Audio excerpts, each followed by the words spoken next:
Good morning, all. To all participants joining us offline, please settle down. Recording in progress. Comfortably, as we will be beginning our event very soon.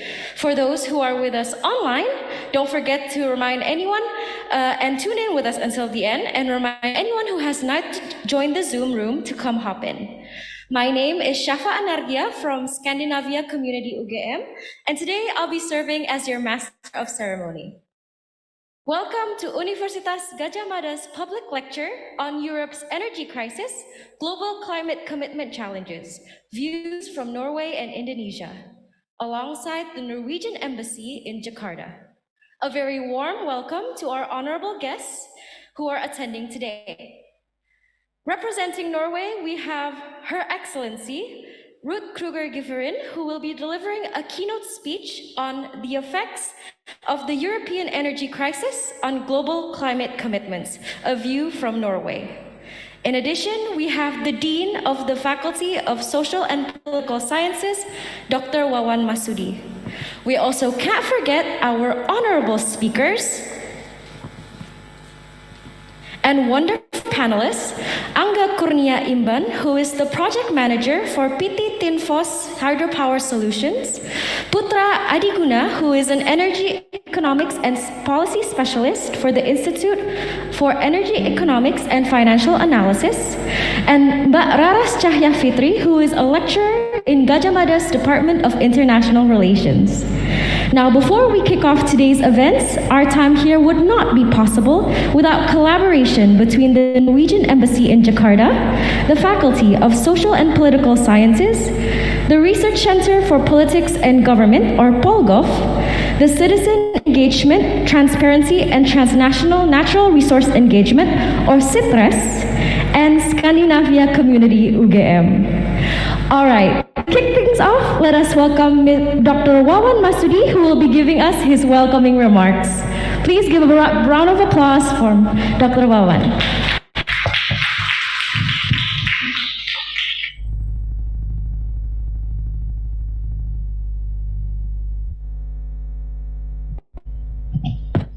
Thank you very much. Good morning, everybody. Her Excellencies, Ibu Rut Kruger Giverin, the Ambassador of Norway to Indonesia, all distinguished and honorable speakers, and also the participant of our today public lecture or seminar on Europe's energy crisis, global commitment climate challenge, a view from Norway and Indonesia. Ladies and gentlemen, indeed, it's kind of a very great pleasure for us to welcome you all, especially our distinguished guest from the Norwegian Embassy, Ibu Rut Kruger. This is our Faculty of Social and Political Sciences, one of the oldest faculty in this university. Gajah Mada University or Universitas Gajah Mada is the first university established by this republic after we got independence from the Dutch in 1945, and this university established in 1949. And this faculty is one of the founding faculty for this university. So basically, our faculty have a kind of a strong commitment and also strong mandate from this government for helping and also facilitating this nation, this young generation, to engage with all the new development that now we are facing. And you know, our generation currently face kind of an unprecedented challenge. The challenge that never happened before in terms of the disruption. Not only one disruption that we face now, but a very multiple disruption. Climate change and energy transition for sure, the disruption that now we have to face and affecting so many aspects of our life. The second disruption for sure, people already discussed a lot on the digital transformation, and also the last disruption that we have to face is for sure the post-pandemic response. So this faculty committed a lot in order to facilitate the student, the researcher, and also the public in general, in order to understand what kind of disruption that we face and how we should handle it. Not only in terms of the education aspect, but also as an academic institution here in Indonesia in general, we have a mandate. Education first, second one is for the community development, and the third one for sure for research and the publication. And in doing so, our faculty, this faculty, try to develop some initiative. As we have discussed in the room in level 2, that this faculty try to develop new program, especially for this climate change and energy transition issues. We have a new program on a megasieve of Visible. This megasieve project actually try to invite as many people as possible to give more attention, to have more discussion in how to understand this challenge and also taking action, even though it's small action. And in doing so, for sure, in our opinion, the collaboration is the most important thing. We know that this challenge is not only the Indonesian challenge, but it is the global challenge. So that's why collaborating with so many partners, as many as possible, is the only thing that we can develop in order for comprehend all these aspects. Especially with the Norwegian partner, with the Norwegian government, with the Norwegian embassy and also institution, Visible UGM or this faculty have a very special partnership. Me, I, and Nanang, my colleague, is the living evidence of this partnership. Yeah, in 2002, we both got a scholarship from the Norwegian government under the quota program. We are coming from these tropical countries and then sent by our faculty leadership at the time to the very north part of the world, the place that we never imagined at that time. But after we graduated, we know that actually this engagement we need to develop more and more, because we know that the Norwegian government always have a very strong commitment in order for making this challenge could be addressed in a proper way. Yeah. And this faculty also having long collaboration with the Norwegian institution. That back in this last 10 years, for example, from the Norwegian embassy, at least we got a very strong support and also a very generous support for understanding the problem of welfare and democratization in this country under the project of PWD, Power, Welfare and Democracy. This project ran from 2011 to 2016 at that time. And from this project, we developed so many publications, also sending students to taking some of the degree over there as well. And also, most importantly, the engagement from the people of these two countries. So, and after this project resumed in 2016-2017, we also got the support from the Norwegian Directorate for the Quality and International in Higher Education, or DIKU, Nanang, and also some of our friends here coordinate this program for the student mobility as well. And the last support that we got is from the NORHED. This is our collaboration with the NTNU, Trondheim University, we call it, in short, NTNU. And for this project, we try to develop more and more collaboration in education, also research as well. So actually, it's kind of a long and comprehensive collaboration between our institution and our partner in Norway. And including at the student level, we even established in 2010 a group of students called the SCANITY, Scandinavian Community, who today I think coordinate this event as well. Is there any SCANITY activists here? Yeah, a big clap for you all, to coordinate this event.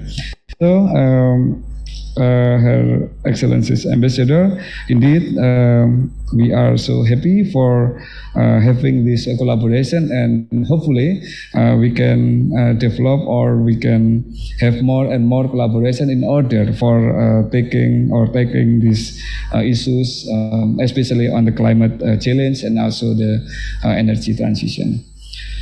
So thank you very much, and enjoy our forum today, and hopefully we will have a very great discussion and also knowledge on this issue. Thank you very much, and enjoy this forum. Okay, thank you very much, Pak Wawan, for such a warm welcome. As was expressed prior, the energy crisis is felt universally. With stakes climbing as we speak, nations are pushing for a concrete solution to sustain environmental livelihoods for the future. According to NASA, we are seeing current warming of the Earth at an extreme high unseen before in 10,000 years. As such, it is integral that we maintain good conversation between governments and countries of vastly varying climates. Such is seen with the academic cooperation today from Norway to Indonesia. Views from Norway and Indonesia are important, as both countries share strong climate commitment and have strong bilateral engagement in the renewable energy sector. Now, before I welcome Ibu Dubes to the stage, and we will be welcoming Her Excellency very shortly, Ambassador Giverin has worked in diplomacy for over 4 different continents for 20 years, posting initially to Indonesia in 2001. Without further ado, Ibu Dubes, who will be delivering her keynote speech, the floor is yours.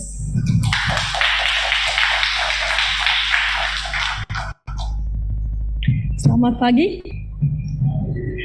Bapak Dr. Wawan Masudi, Dean of Faculty of Social and Political Sciences of this prestigious university. Bapak Dr. Nanang Indra Kurniawan, Head of Polgo.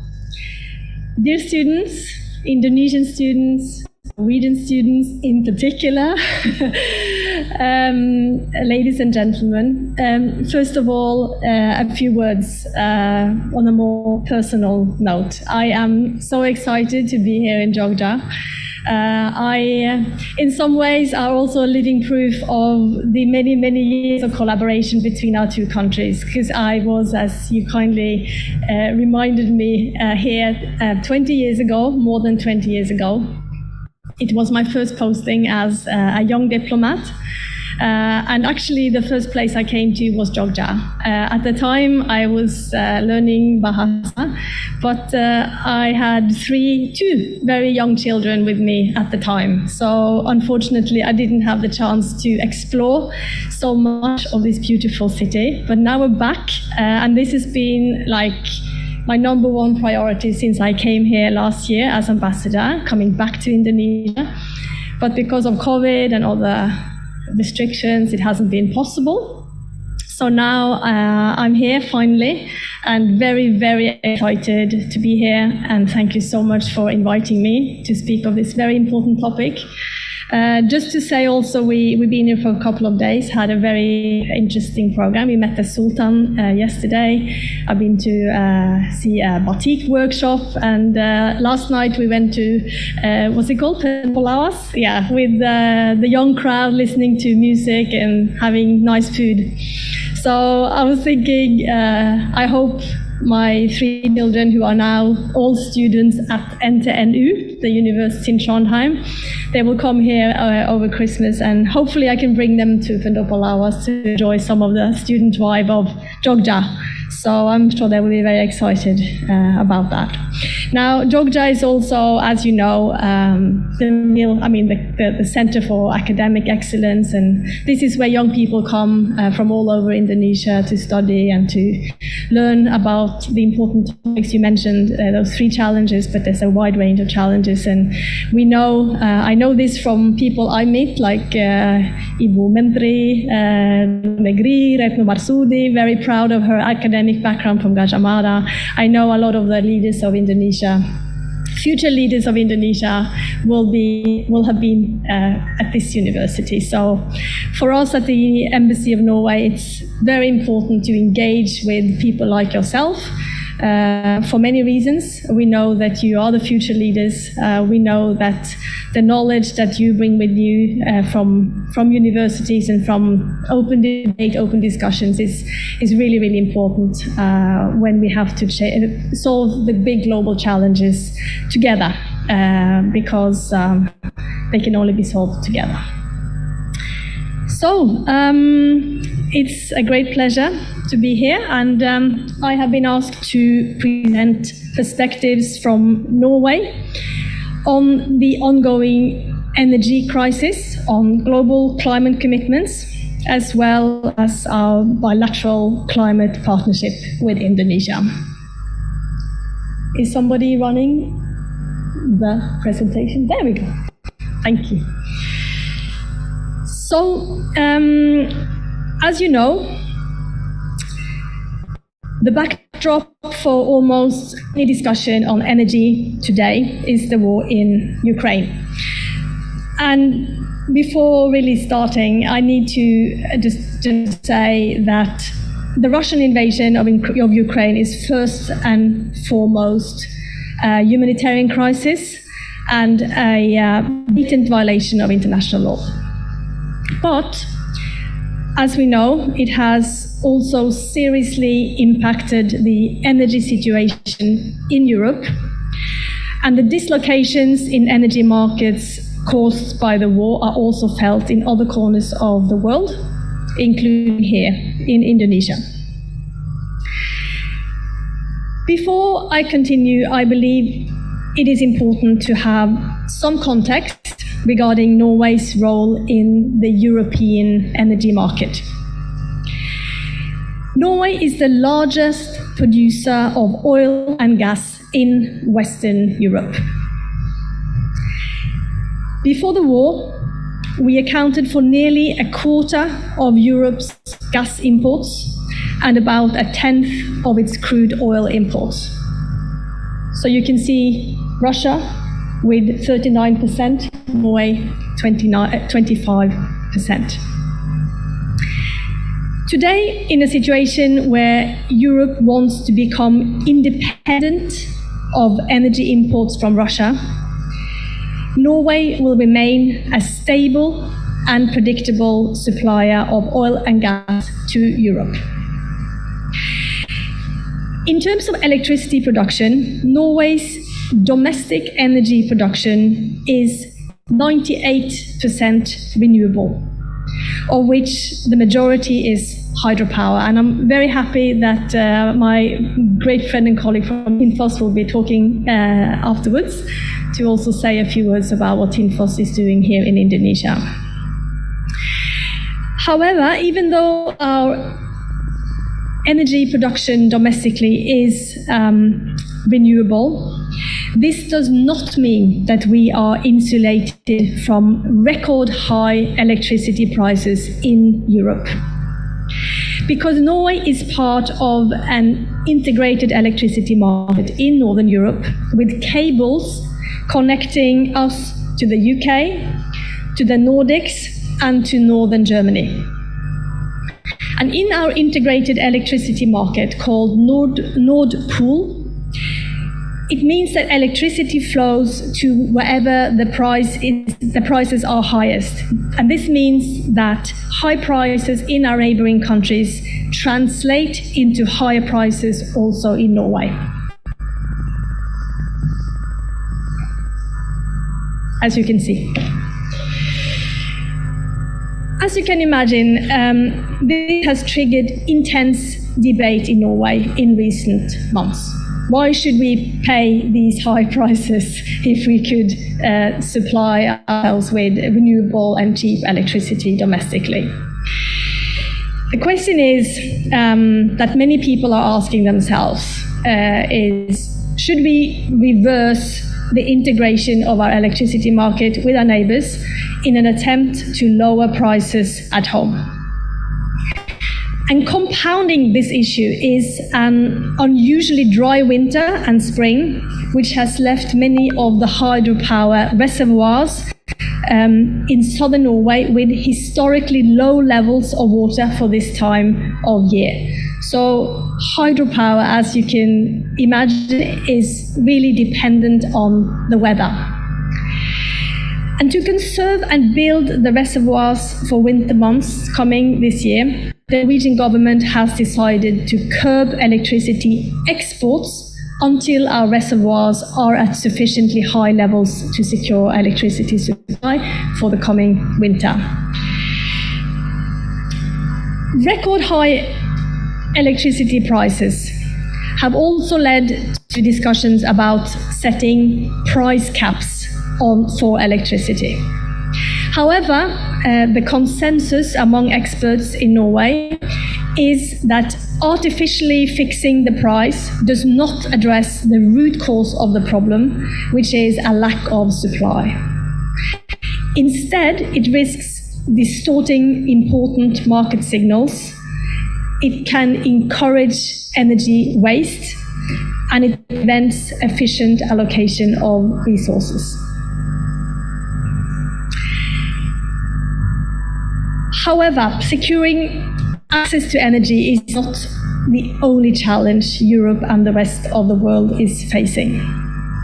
Because on top of this, we must meet our energy demand within the framework of our global climate goals and environmental sustainability.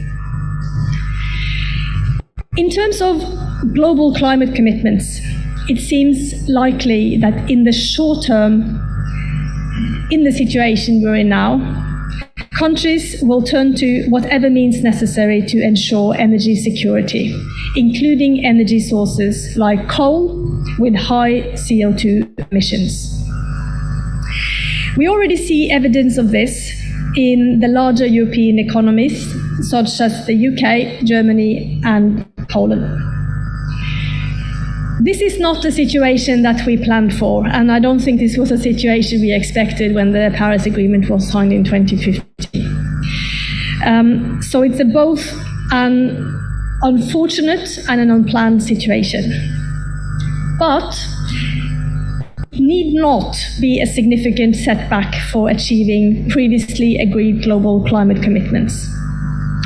The war in Ukraine has caused European and global energy prices to spike, causing short-term negative effects on consumers and the economy more broadly. But one more positive outcome is that these energy price rises are further incentivizing and speeding up the development and deployment of large quantities of cheap renewable energy globally. And there's already considerable evidence of governments and companies developing better policy frameworks and bringing forward investments in renewables. What the Russian invasion of Ukraine has clearly demonstrated is that those European countries that were planning on importing fossil fuels from Russia for their energy needs are now very vulnerable to dislocations and volatility, and that this can have serious spillover effects into energy markets worldwide. But these policies have now definitely ended, and Europe will soon be independent of Russian energy imports. Let's hope. So to conclude on this point, the Ukraine war has strengthened the views of policymakers who say that basing the European energy system on renewables is not only necessary to reach the goals of the Paris Agreement, but it also makes sense from an energy security perspective. Now, turning to Norway, it would be wrong to say that the inevitable energy transition, which is now gaining place globally, is a simple one for a large fossil fuel exporting economy such as Norway. It isn't. However, instead of attempting to slow this transition, we are actively embracing it. Because we believe that if managed properly, this energy transition will provide significant opportunities for our economy. As an energy economy with strong industrial experience from both renewable and non-renewable energy production and export, Norway has a very competitive starting point. Because our energy industry has world-class technology providers, especially in the maritime and offshore sector. In very concrete terms, the Norwegian government and private sector aim to leverage our competence and experience to develop industries for the future, such as 1. Floating offshore wind. We are currently constructing the world's largest floating offshore wind farm in Norwegian waters, called Hywind Tampen. And in the coming years, we aim to develop 30 gigawatts of ocean wind. 2. Hydrogen. Norway has many of the prerequisites to produce hydrogen with low or zero emissions. And now significant resources are being allocated to the research and development of hydrogen technologies in Norway. Third example, carbon capture and storage. Norway is developing one of the first industrial CCS projects in the world, called Longship. And this project will capture CO2 from cement and waste-to-energy plants in Norway and ship liquid CO2 from these industrial capture sites to an onshore terminal on the Norwegian west coast. From there, the liquefied CO2 will be transported by pipeline to an offshore storage location subsea in the North Sea for permanent storage.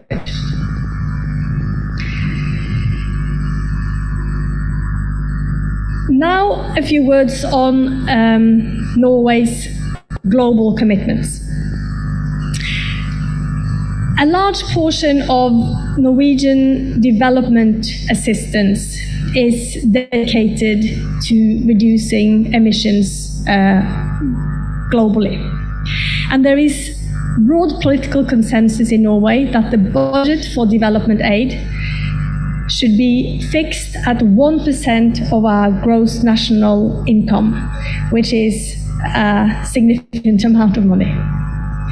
So Norway is consistent in its commitment to ensure also a just transition for developing economies. Here in Indonesia, Norway is a strong supporter of the Indonesian government's efforts to preserve its forests. Because the world's third largest rainforest is in Indonesia, as I'm sure you know.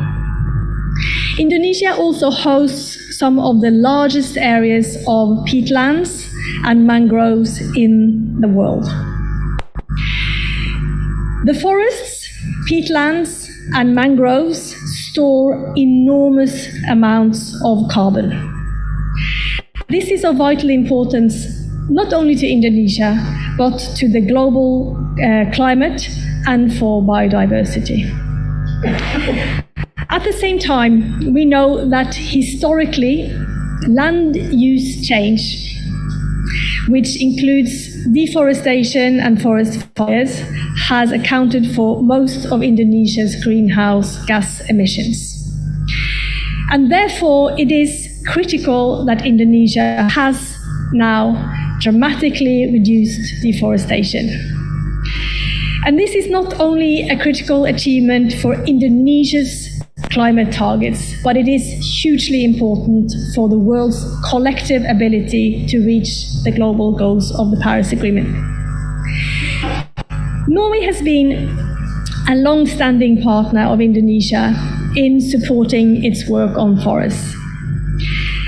Since 2010, so the previous decade, we have spent around $100 million on programs aimed to support the Indonesian government's own ambitions of protecting and restoring forests.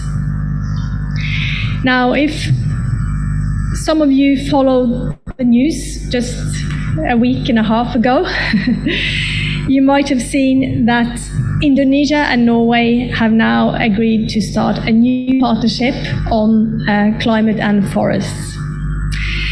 Indonesia's and Norway's environment ministers, Ibu Siti Nurbaya Bakar and Mr. Espen Barth Eide, again just 2 weeks ago now at the Kalaka in Jakarta, signed a new memorandum of understanding on cooperation on climate and forests, which we are very proud of and very, very pleased about. So this new partnership is a broad collaboration between Norway and Indonesia. It involves a commitment from Norway to contribute with annual results-based contributions for Indonesia's emission reductions. So this means that Norway will support a portion of Indonesia's reduced deforestation. The support from Norway will be used on the Indonesian government's plan for reducing deforestation, called the Fulu Net Sink 2030 Operational Plan. So in Norway, we feel very proud of joining forces with your country to strengthen the fight against climate change. And again, I repeat my previous point that this is really of global importance. A decade ago, Indonesia had the highest rate of deforestation in the world. And now Indonesia is a global leader in reducing deforestation. Last year's number showed the lowest in deforestation in 20 years. And that is seen as a success all over the world, something that Indonesia should receive international praise and recognition for. Another important environmental area in which Norway and Indonesia cooperate is on ocean issues, because the ocean also plays an important role in absorbing CO2 and stabilizing the climate. Indonesia and Norway are both coastal nations, and ensuring productive and healthy oceans is a major part of our bilateral relationship. Both President Jokowi and Prime Minister Søre are both members of the high-level panel for a sustainable ocean economy. And Norway supports several initiatives in Indonesia aimed at mangrove rehabilitation and preventing marine litter and on ocean accounts. The potential for cooperation on the development of offshore renewable energy, such as, for example, floating solar plants in the ocean, is also considerable. And we have Norwegian companies that are actively now exploring opportunities in the Indonesian market in this area. In the energy sector, Norway has allocated 10 billion Norwegian krona to a climate fund called the Climate Investment Fund, which will be managed by our state-owned fund for developing countries. And the managers of this fund, alongside several Norwegian private enterprises, and Tinfos is one of them, are eager to invest in renewable energy in Indonesia.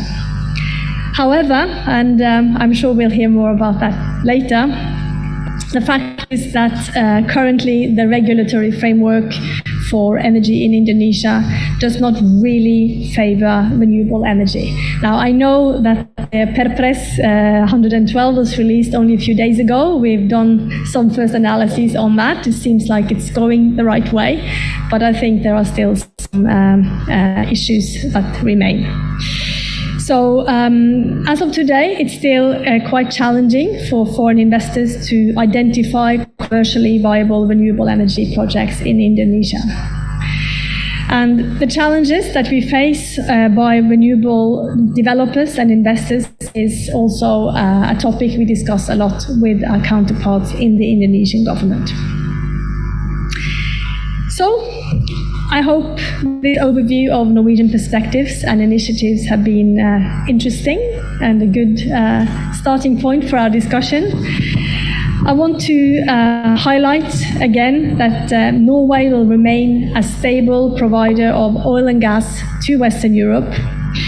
We will continue to develop our renewable energy resources, and most importantly, we will continue to be a strong supporter of developing countries, including Indonesia's climate ambitions. Thank you very much.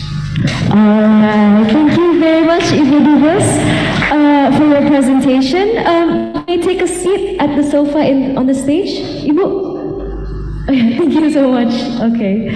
So just to recap a little bit on the presentation that we just saw, the Russian invasion and Ukrainian crisis has impacted the major stability of energy around the world in very, very diverse ways. And a key highlight that we may see in cooperation efforts could be through Norway and developing countries, especially in energy, such as Indonesia.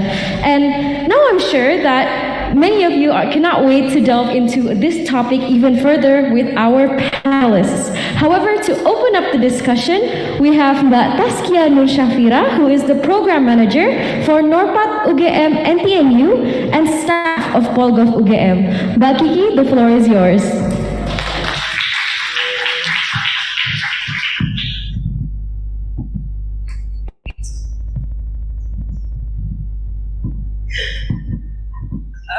Okay, I'm a bit nervous, so I will try to relax myself because it's my first time talking directly to the ambassador. So regardless, I hope our discussion today will help us to comprehend the issue better, something that we will delve into more in the conversation with our panelists. But before we start, I would like to first introduce myself. My name is Taskia, but you can call me just Kiki. I'm a program manager at an educational partnership project between NTNU and UGM, and I will be moderating our discussion today. So before we start, I would like to also invite our panelists who also are already here in the room. First is Mas Angga, Kurnia Imban from Tinfos. Please give him applause.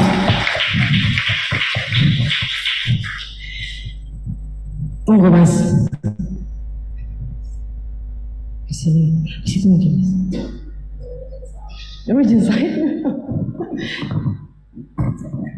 And I will also invite Mbak Raras as the lecturer of the Department of International Relations.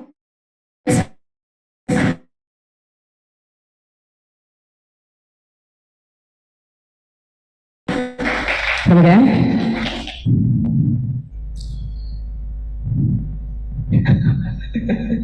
Oh, wow. And we also have one panelist from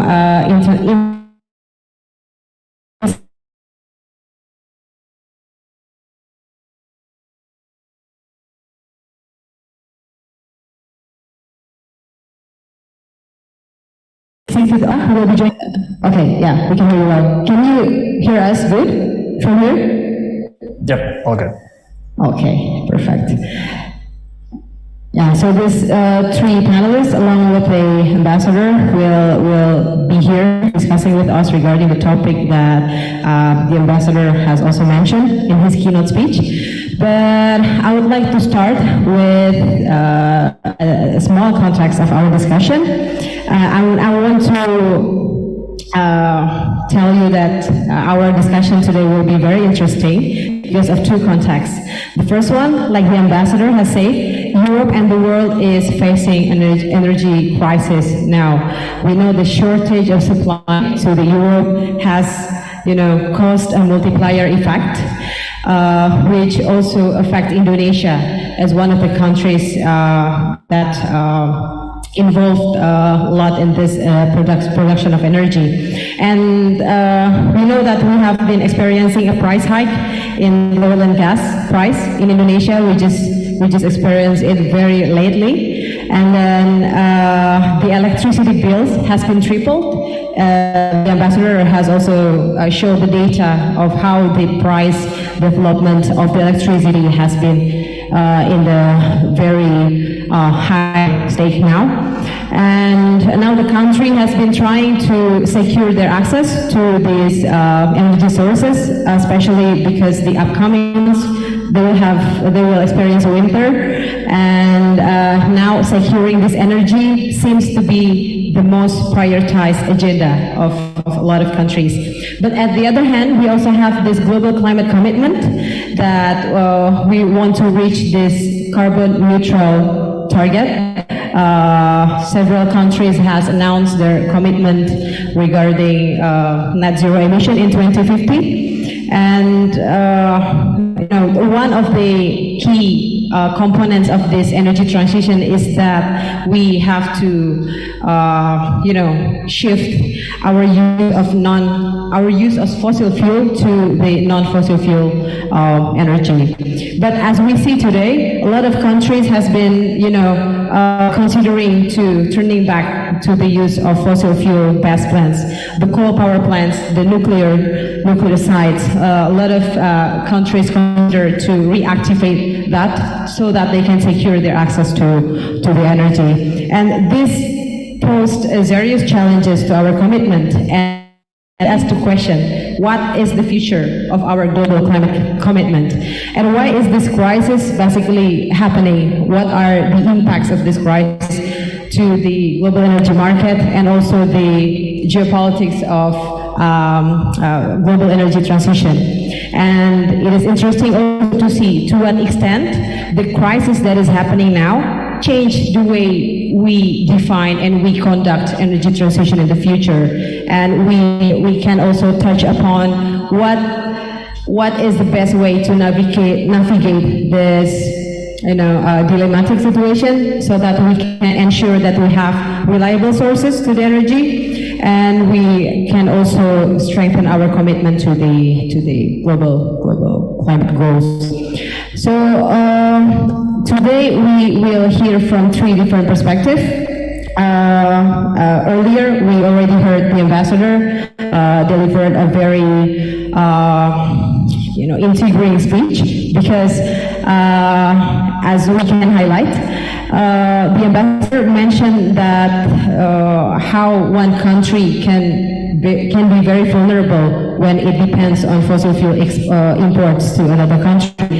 And it is also interesting to point out that the ambassador mentioned this current crisis is not only bringing a negative impact in terms of energy supply limitation and stuff, but also bring positive impacts in ways that it speeds up the incentives for countries to the development of renewables.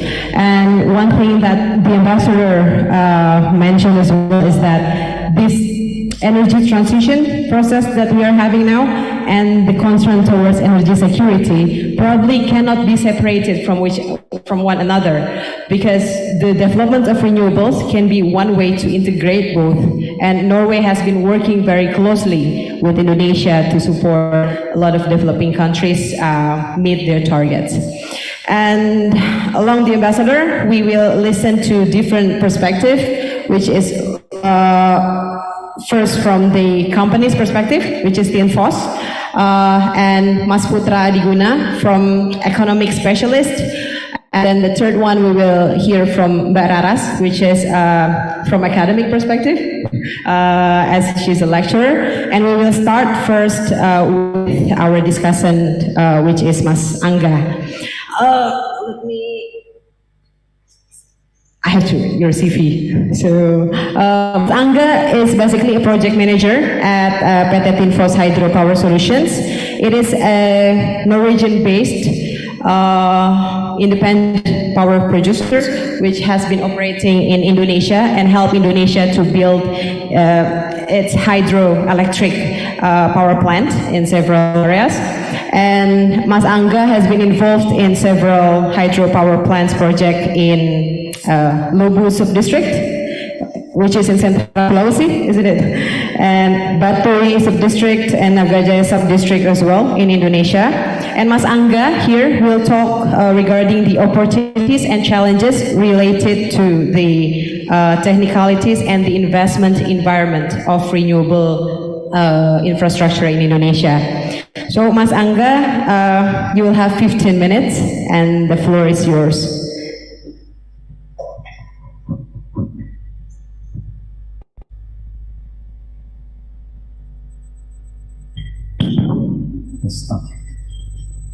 Okay, Bismillahirrahmanirrahim.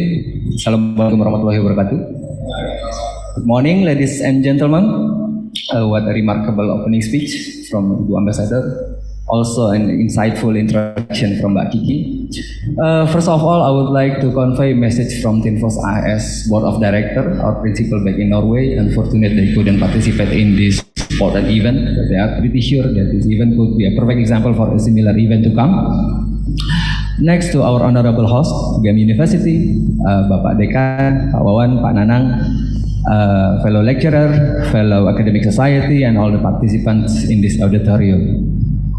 Her Excellencies, Madam Ambassador, Vordan Hardudet, perfect, Vice-President Ambassador.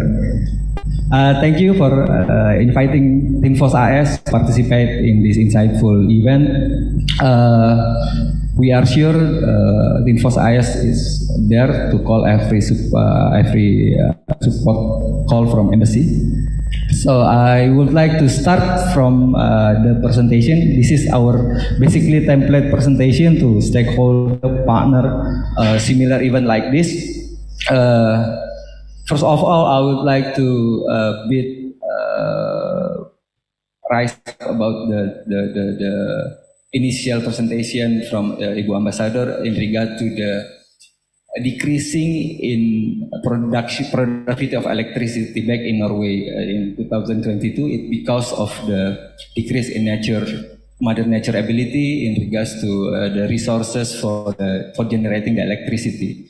So, what is our company, Tinfos AS, participate in the acceleration of the renewable energy transition? It's relatively aligned with our topic today to face the global climate challenges and also how it aligns with the current energy crisis. So first of all, I would like to introduce, we can skip this part and next.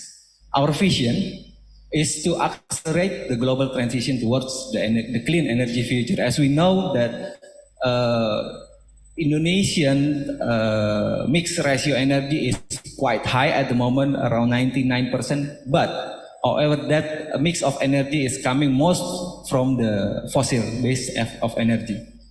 Now we Tintos is one of the power producer company that running the renewable energy resources base, try to accelerate, to force to ensure that this energy transition could be more in part of the renewable energy, non-fossil base, how to call it, to rise or increase the potential on this energy mix to fill all with the renewable energy sources. Next.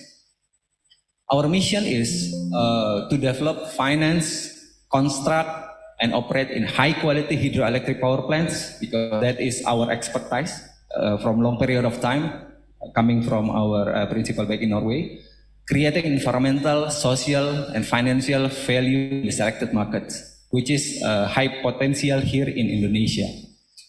Next. Our company was, I need to introduce first who we are, what we do, and how far we will going to be here in Indonesia. Because IS was established around 128 plus years ago, so it's quite a while for us to move in the hydroelectric power plant part. It's a full-scale Norwegian energy company within development, construction, and operation of small and medium-sized hydropower plants in Norway and abroad. So basically, we have this BOOT scheme, build, own, operate, and then we transfer to whatever stakeholder partner that we are working as an IPP. The HQ is located in Notodden, Telemark County at the west coast of Norway. 60% owned by the third generation of the Holta family, and 36% owned by APG Pension Fund, managed by Aquila Capital. Is a company based in France. Until now, Tinfos is produced around 270 gigawatt hour in annual basis of electricity from our own hydropower businesses back in Notodden.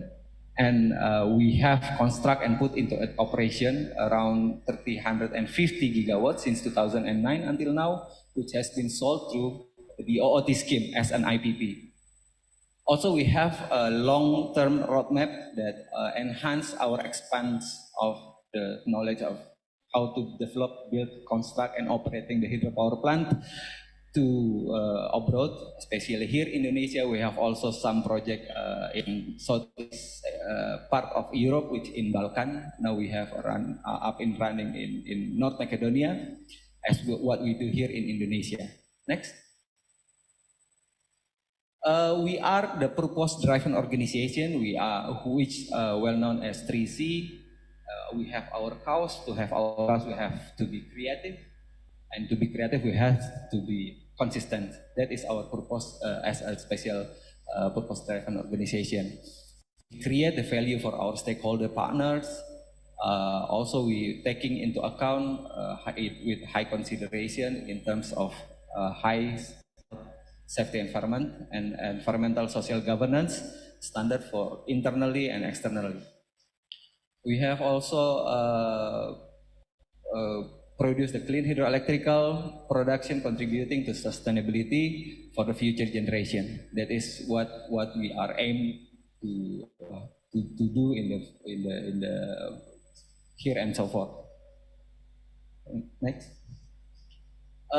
This is our main focus, to operate under the OOT scheme with put into high priority safety, no human injuries, no incident, no accident during our operation and construction.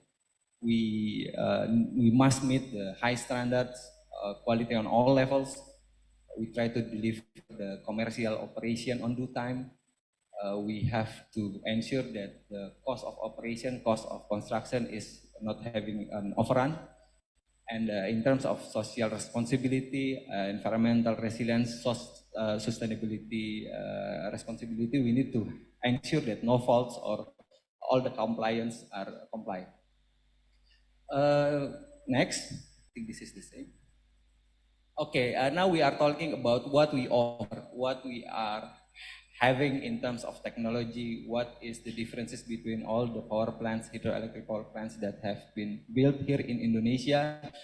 Along the way, since 128 plus years ago, we already developed a lot type of in technical matters infrastructure on how we build the most effective, the most efficient power plant. Intake is one of the important infrastructure in hydroelectric power plant.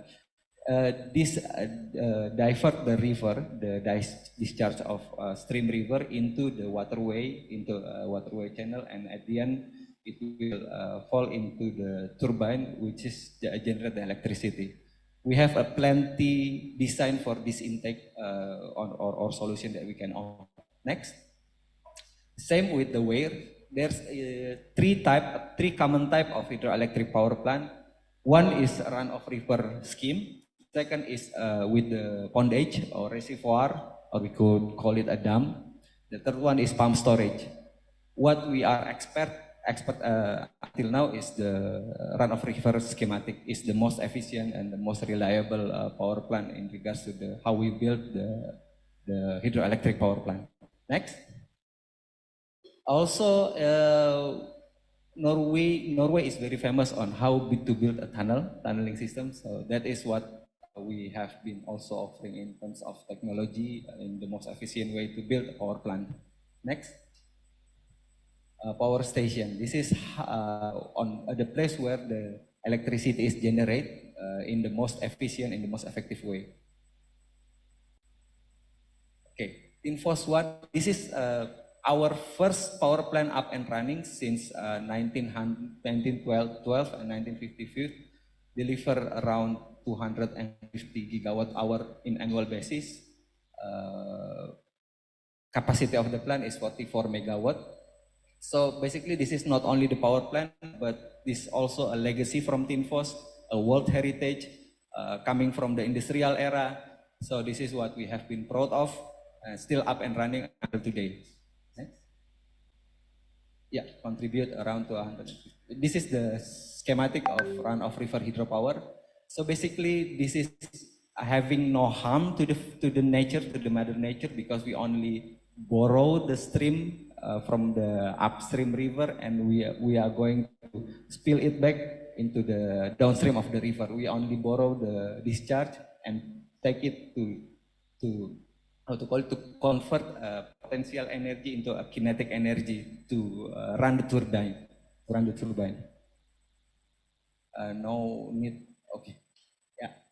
Run-of-river plant concept. We are Tinfos is keen to develop around starting from 2.5 megawatt up to 50 megawatt installed effect. This is as I mentioned before, the most effective, the most friendly to the mother nature schematic on how we build a power plant in hydroelectric based. Next.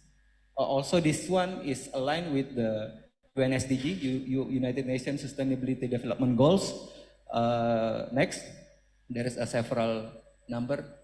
Number 7, affordable clean energy. It has the lowest cost, no need for storage, very safe. This and also can move the local to work at a decent work and economic growth, as we know, to have a trickle down effect in terms of socio and economic ways, in terms of industry, innovation, infrastructure. Relatively, this run-of-river scheme have the most effective, the most high capacity factor, around above 60% of capacity factor in annual basis. And also the most important ways is in align with the climate action. This we hope to give a strong signal to make the coal-fired power plant to be to put in early retirement, diesel power plant, and so forth. Next. This is our international strategy. Next, this is our first power plant up and running in Indonesia, in Manipi, 10 megawatt in South Sulawesi. So Tinfos has been established in Indonesia since early 2002, if I'm not mistaken. That time I'm not joined Tinfos yet.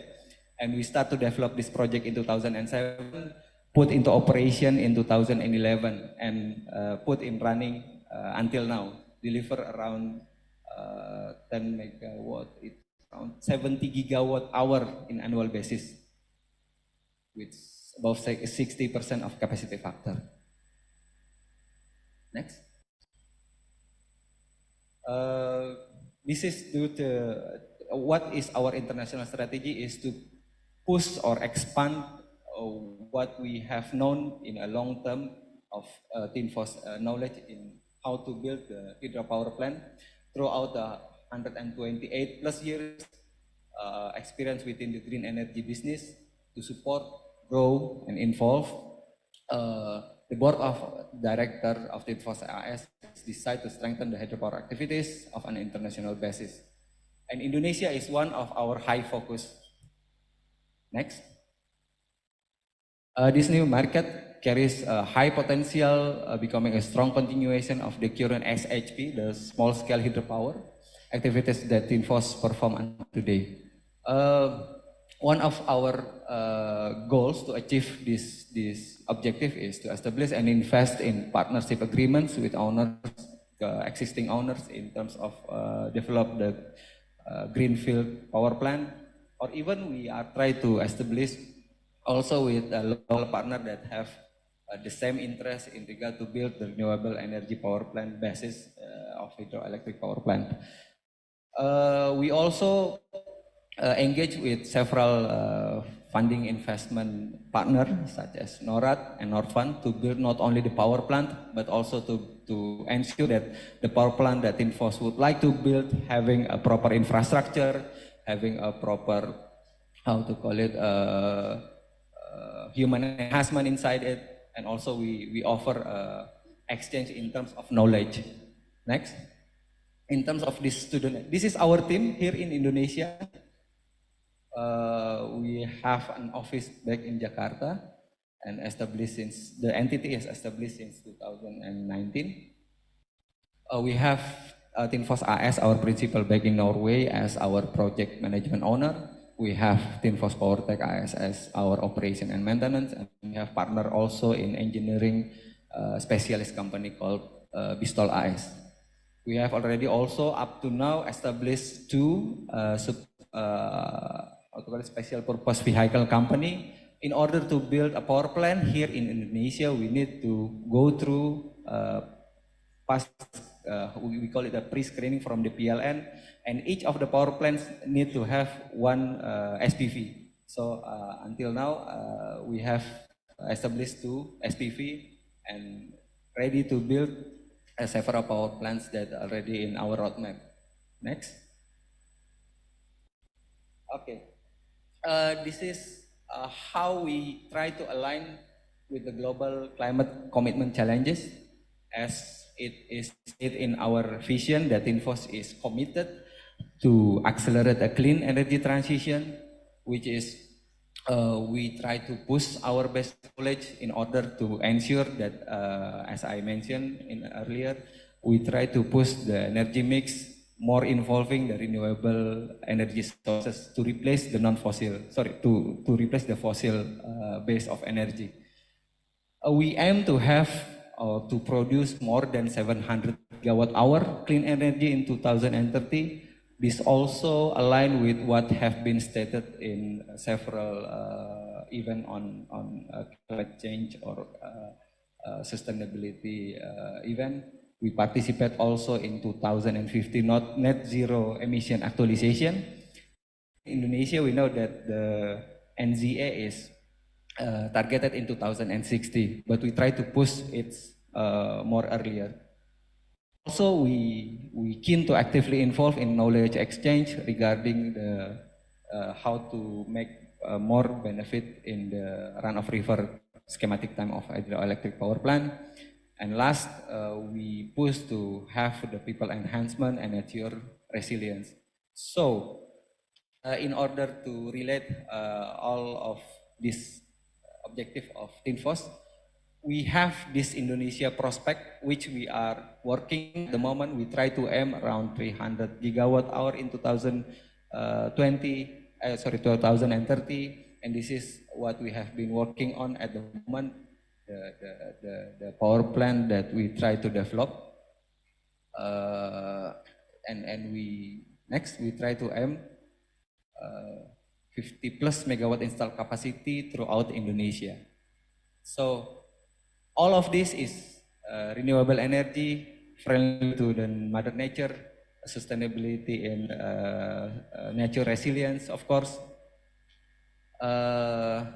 Yeah, basically that is what we are committed, what Tinfos is committed to ensure that we answer every challenges in the global climate challenge.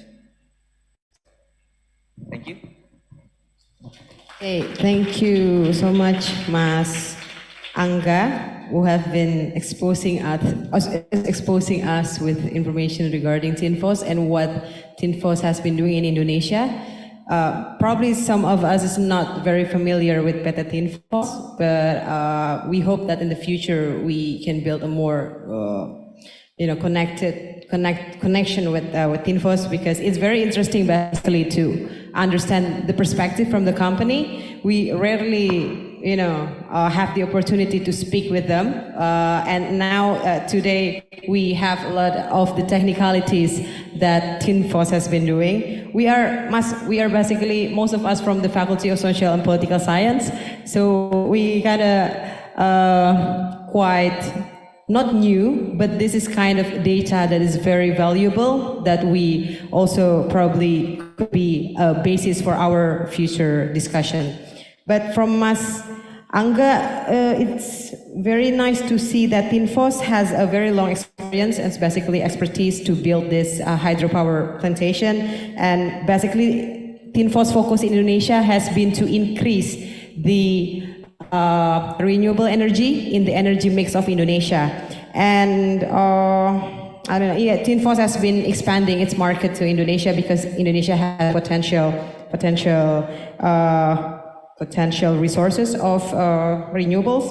And one interesting thing that Mas Ang also said is the connection between Tinfos and PLN. In Indonesia, when it comes to electricity, we know mostly that our electricity is provided by the state-owned based company, which is PLN.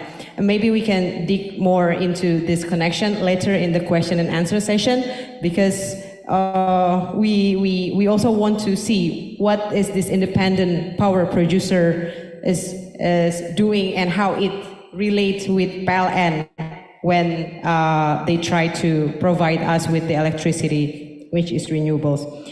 And we will move to our next discussant, which is Mas Putra Adhiguna. Good morning. Okay. Mas Putra is the Energy Economic and Policy Specialist for Institute for Energy Economics and Financial Analysis. How are you doing, Mas Putra? Doing well, thank you, Mbak Kiki. Thank you, and apologies for not being there. Yeah, Mas Putra has been focusing on energy transition in emerging economies, and this institute basically is a research think tank that examines issues related to energy markets, trends, and policies in Indonesia. And with Mas Putra, we will understand more from his perspective on the current crisis and how it impacts the effort to financing renewable energy project in Indonesia while ensuring our production of conventional energy is also on the frame for our energy security. Mas Putra, you have 15 minutes. The floor is yours. Thank you so much. Please kindly allow me to share my screen. Can you see it? Mbak Kiki, can you see the screen?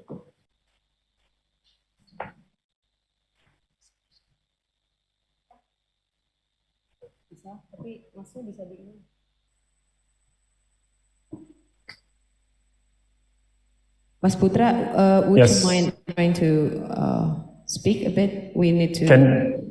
Can you see the screen? Can you see my screen? Yeah. Yes. Yeah. Yeah. Okay. Okay, thank you so much, everyone. Good morning for everybody there. First of all, my apologies for not being able to join you all in the lovely city of Yogyakarta and the UGM campus.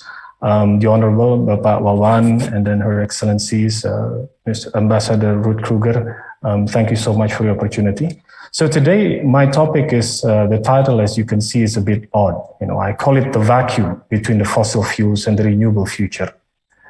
Mbak Kiki, please kindly let me know if you have any problems in hearing my voice as well. So let me start with this slide.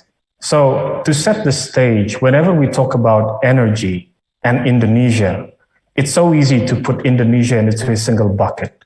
So I think it's important for us to look into it at the nuanced level. I'd like to call it the two fronts of Indonesia. Indonesia has basically in the energy sector two big issues. The first one is where we see all the lights in Java and some lights in Sumatra. We see the big islands with the big populations where the grid has a lot of excess capacity. Most of them are coal. At the same time, we have a lot of remote areas, whether it's islands, whether it's villages, and all kinds of islands that are still dark. So we see two different challenges here. In one end, we're seeing a grid which is already over-congested. At the other end, we also need to provide a lot of electricity access, energy, and so forth. So it's important to take note of this difference when we talk about energy and Indonesia as a whole. Now, let me start with a simple introduction, I would suppose, is that for Indonesia, the energy transition is coming, and there is a lot of imperatives that goes just beyond going at it from the climate level. If we look at Indonesia's background on the industries of coal, oil, and gas, a lot of these are under restrictions, whether in terms of financing or in terms of supply. So in general, when we look at the fossil fuels on the left side, the general characteristic of fossil fuel projects is the usual: volatile fuel costs. There's a lot of risk in the provision, as the ambassador earlier has noted with the European crisis. We also see that it's mostly on the big scale projects, which more complicated permitting projects. Now, on the renewable sides, the difference is on the high upfront capital portion. There's a lot of difference in scale from the big scale to the small scale. So today I was requested to present a little bit about what does a financing element look like and why is it different? Because a lot of the colleagues here are from the social sciences. I assume it'll be important for us to look at the wide view first. Now, bear with me for a moment. This may look a bit complicated, but this is quite simple. This chart basically shows what cost is being spent when you are investing on a typical solar PV project and a gas project, for example. You can see at the bottom, you can see the green color is where the investment of capital goes. When you're investing for a solar PV, nearly all of the expenditure will go into the capital, which means that you're going to pay everything up front. There are some that go to the operating cost, which is the maintenance and so forth, but you can see the light green portion is small. Now, the consequence, however, is that if you have a lot of capital, then you need a lot of financing, and those financing typically has a cost. That's why you see the orange box is quite big on the left side. Now, contrast this on the middle. When you look at a gas project or a coal projects, the cost of the power plant, it's not that expensive compared to the whole life cycle of the energy.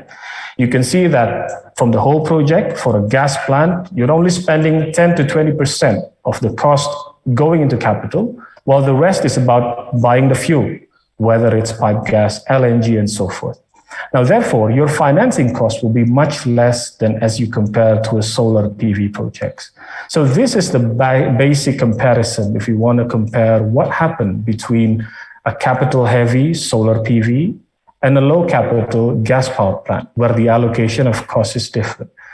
A more important note, however, is once you bring this kind of project into high financing cost environment, for example, developing countries, where there is significant risk in the financial markets, what happened is that there is, to put it simple, there is a higher interest rates in these countries, Indonesia included.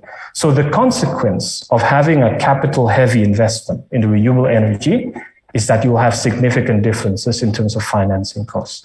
So this is the basic concept of why people keep on talking about financing, why financing is important for renewable energy, because the nature of the industry is very different. As we shift from the fossil fuel, whether it's coal or gas, and then we shift to a capital-heavy industry like solar, wind, and so forth, we will be facing with this challenge, even more so in developing countries with higher interest rates. Now, for Indonesia, there is something that we need to take note very closely, is that there is a global trend of fossil fuel financing that is backing out from the sector, beginning with the coal sector. As you know, Indonesia is one of the biggest, if not the biggest, seaborne coal exporter in the world, which means that we have a lot of coal mines. Globally, it's actually small. Indonesia export anything between 400 to 500 million tons. As a context, China produces 4 billion tons a year.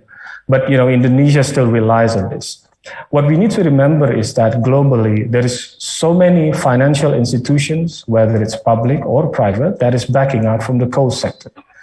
And from AIFA's standpoint, we try to have a look into what happened in the recent European crisis, and we have not seen any significant backsliding from the financiers in terms of coal sector. So what is important to note is that while some people may have to go back to coal or gas for the time being, we have not seen similar backslide. We do not see any, moving back from the financial institution commitment, which means that for Indonesia, the road ahead is pretty much set. And that's something that we need to keep in mind. Now, as a context as well, I only have 7 slides, so it's not that long. As a context, if you have a look on the right side, I'm putting the focus on the coal power financing. Historically, Indonesia's coal power finance has been backed mostly by Chinese and Japanese financiers. This trend, whether it will continue in the renewable energy investment or not, still remains to be seen. But I think the point that I'm trying to make here is that in the past, these 2 countries has been very influential in how the coal power has been developing. Now, it is expected that as we have more climate commitments from Indonesia, European countries, and everybody else across the world, we expect there's going to be more financing that's going to come to help Indonesia, to help finance it the way forward on the renewable sector as well.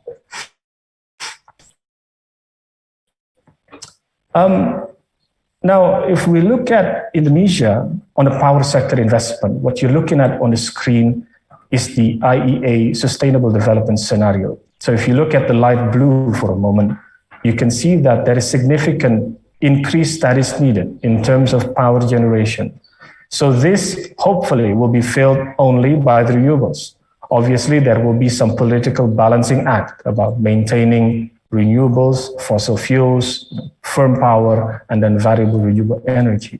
But the key point is that significant increase is needed from what has been done in the last few years. So to do this, it is very important for us to note that the private sector role will be important. Mas Angga earlier has highlighted that Tinfos is interested in developing a lot of the projects in Indonesia.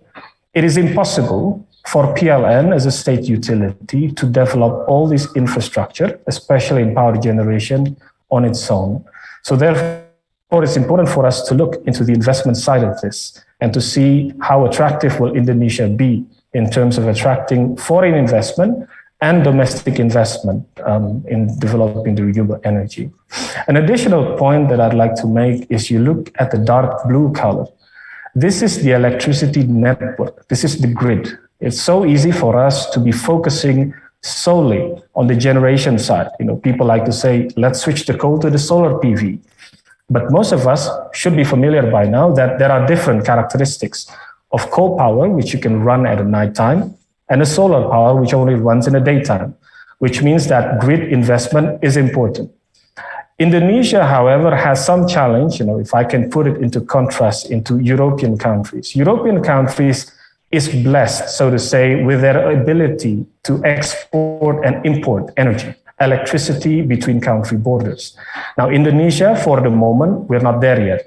But a bigger challenge is that Indonesia comprises of thousands of islands. So this kind of grid investment will be critical, both for the main island, for Java and Sumatra as well, and also for the smaller islands. Because in absence of a grid investment, it's going to be very hard for Indonesia to catch up in the future to adjust with a different characteristic of the renewable energy. Now, this is actually some of my last slides, so I'll stay here for a moment. If we look at Indonesia, the financing and the supporting mechanism, there has been a lot of initiatives that has been taken place in the past, anything between the 5 to 10 years. Within the domestic, usually you have a lot of source of financing, anything from the central government, local government, private companies, SOEs, and so forth. Now, what you're looking at on the right, you see a pie chart there. Maybe you've heard a lot about Green Sukuk, which is basically a bond issued by the Indonesian government. And it's turned green, which is good. The idea is that the Green Sukuk is allocated for sustainable development projects.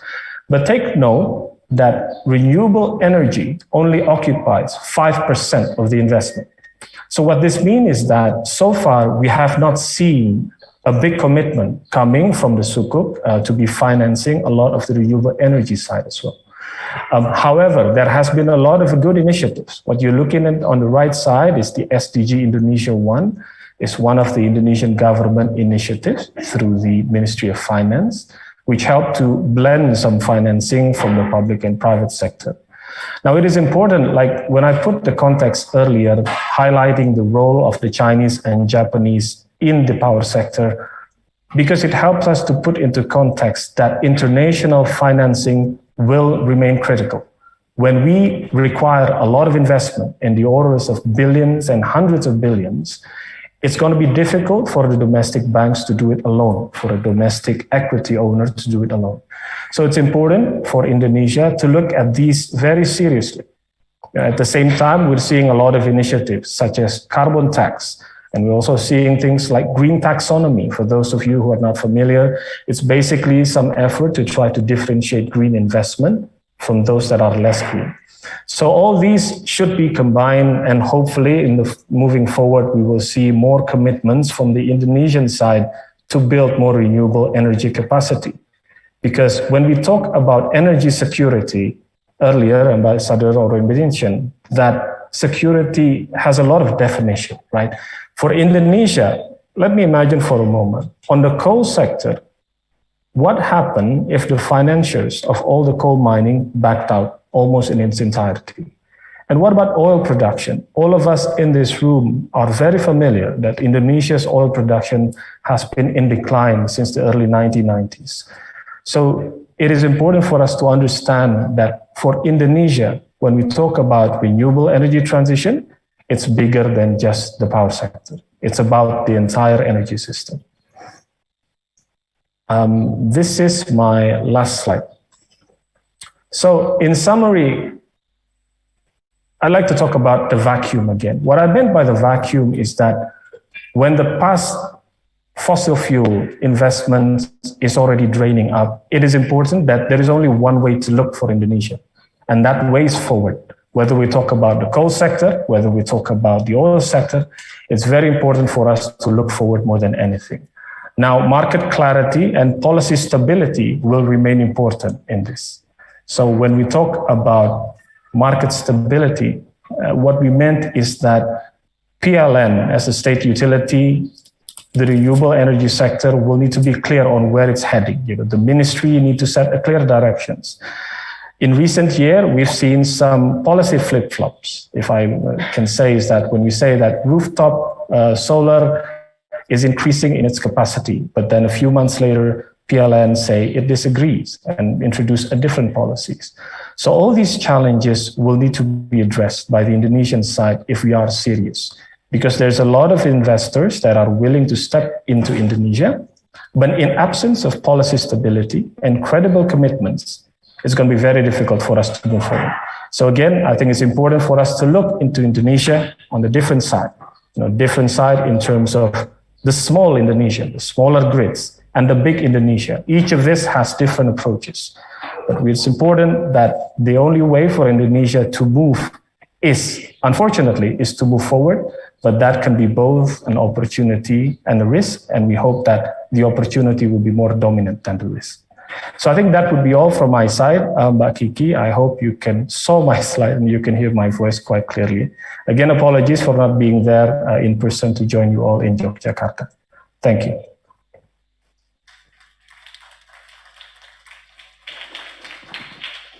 Halo, Thank you so much, Mas Putra, for the very insightful reading of this financing renewable project in Indonesia. It's very interesting, when we talk about renewable energy project in Indonesia, we cannot really isolating the issue from the current fossil fuel dependency and how basically the existing financing system is work for this fossil fuel resources. And it has been also said by Mas Putra, private investment and private sector role is one of the key to the development of renewables in Indonesia, which we can say that is what Tinfos basically is doing in Indonesia. We probably also have to touch upon what basically are this impact of private sector involvement. Is it something that could also ensure that the affordable price of electricity and power generation is met for the people? And this is probably something that we can also discuss in the question and answer session. But overall, it's very nice to understand from this financial perspective as we learn, and we can also see the politics happening between this financing project. It's not only about number and stuff, but there is also issue with this policy, this market clarity, which adding up to the issue of financing renewables. And thank you, Mas Putra. Next, we will have Mbak Raras, which will share her perspective from the academics. Mbak Raras is a lecturer at the Department of International Relations of Universitas Gadjah Mada. She is also a head of research division in the Center for World Trade Studies. It's one of the research institute under UGM. And prior to being lecturer, Mbak Raras has been involved in various research and journalism works in numerous research think tank institute. And Mbak Raras has been focusing on Indonesia's energy sector and environmental protection, particularly in the mining sector. So we will understand Mbak Raras' perspective on how this energy crisis shapes the geopolitics of global energy transition and how it may impact Indonesia's climate commitment in the future. Mbak Raras, you have 15 minutes.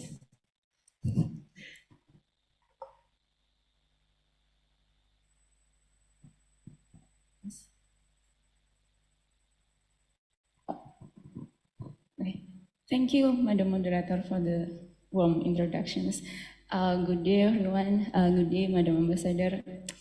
Let me start with, I'd like to extend my gratitude to get involved in this public lecture and also to directly listen to the speakers' presentations, especially from Madam Ambassador.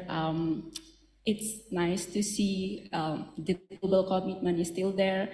It's nice to see the insightful presentations from the Norway perspective and also from the business players. I believe that energy transitions and also those all commitments to fight climate change is not possible without the contributions from the business player as well.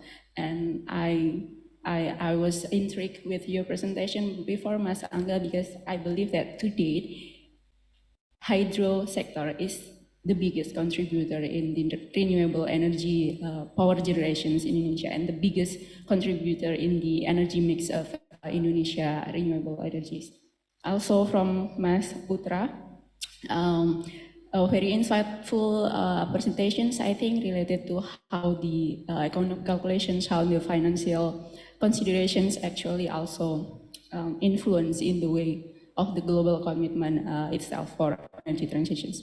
I actually only have 2 points from my presentations later on. I hope I can make it within 15 minutes. The first one, I'd like to raise about, well, this is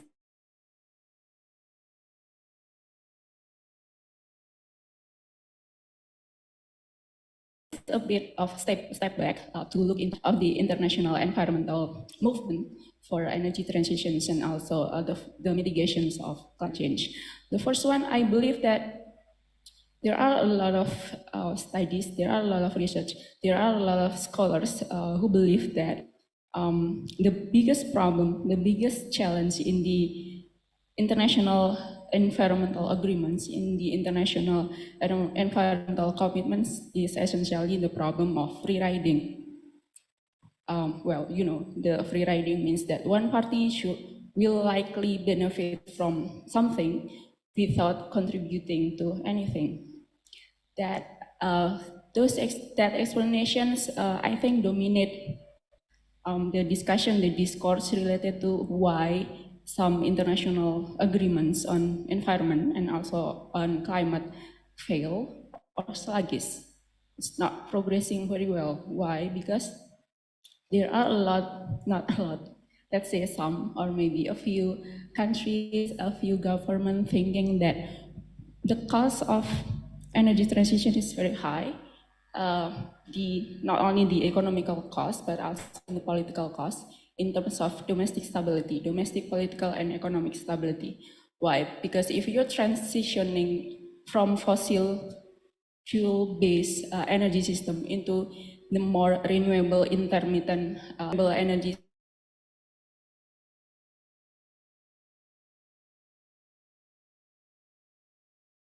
sources, that will mean maybe you should shut down not only from the coal industries, maybe there are a lot of subsequent industries that are impacted, that are affected by those decisions.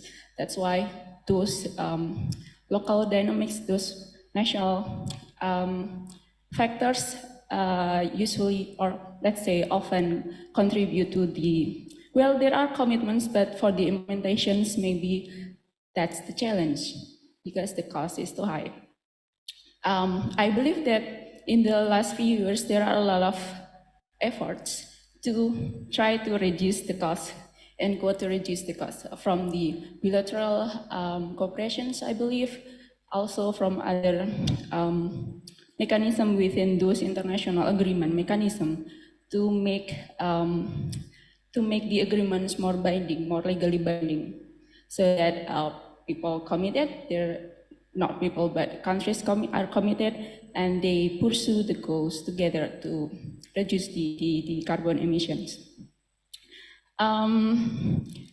However, well, given this current geopolitical situations, this is a new challenge for such commitment.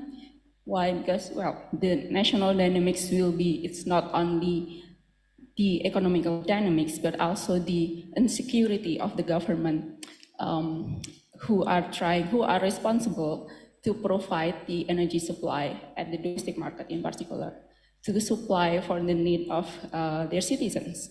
That's essential. Why? Because if the government does not support such supply, there will be, again, political instability, economic instability, lower growth, and maybe, I'm not sure, maybe regime changes and etc. There are well, this back and forth of this commitment. I think it's, let's say, just as Madam Ambassador previously said, maybe we should need to embrace this. It's not something that we can eliminate like 100%. We do not expect any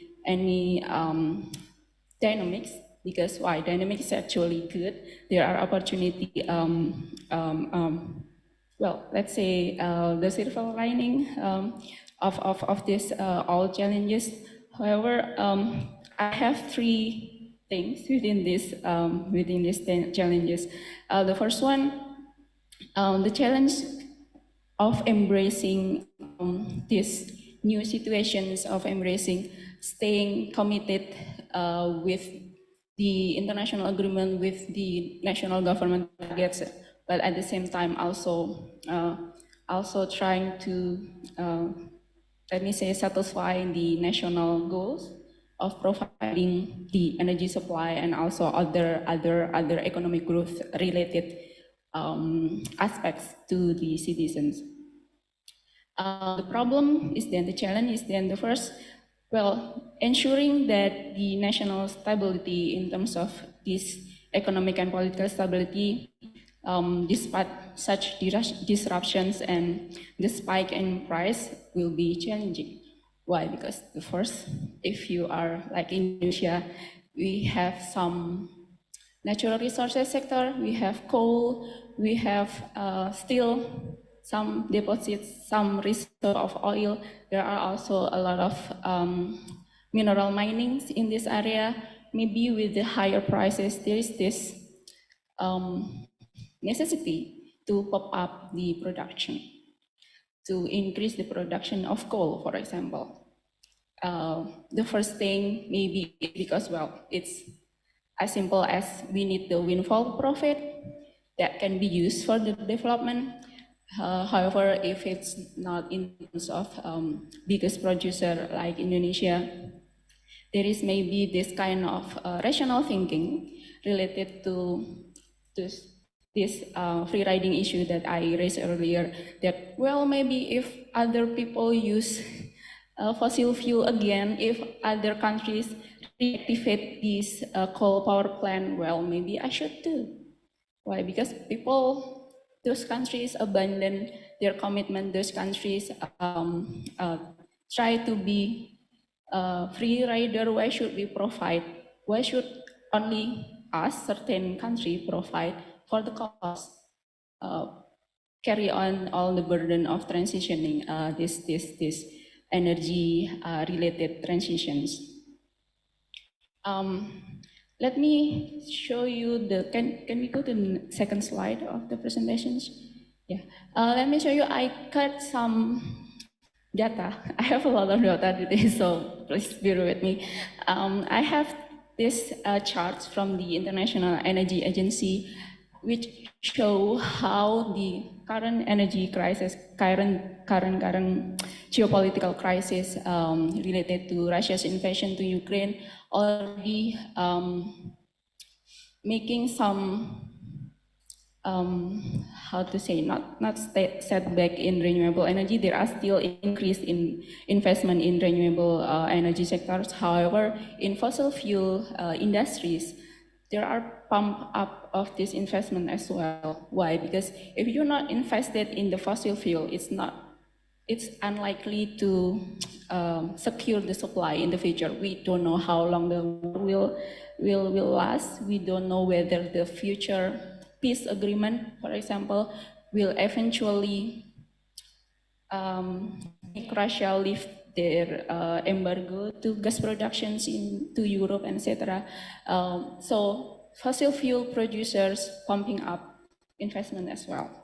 We can see it's not only from the upstream oil and gas, we can see coal, also in refining industries can be, I'm not quite sure, but I think this one also related to the oil and gas sectors in the downstream area, and also the still liquefied natural gas. I think there are a lot of news and reports that I recently read that new gas block development is on the rise because gas is still considered, it's fossil fuel based, but it's considered to have lower level of carbon emissions.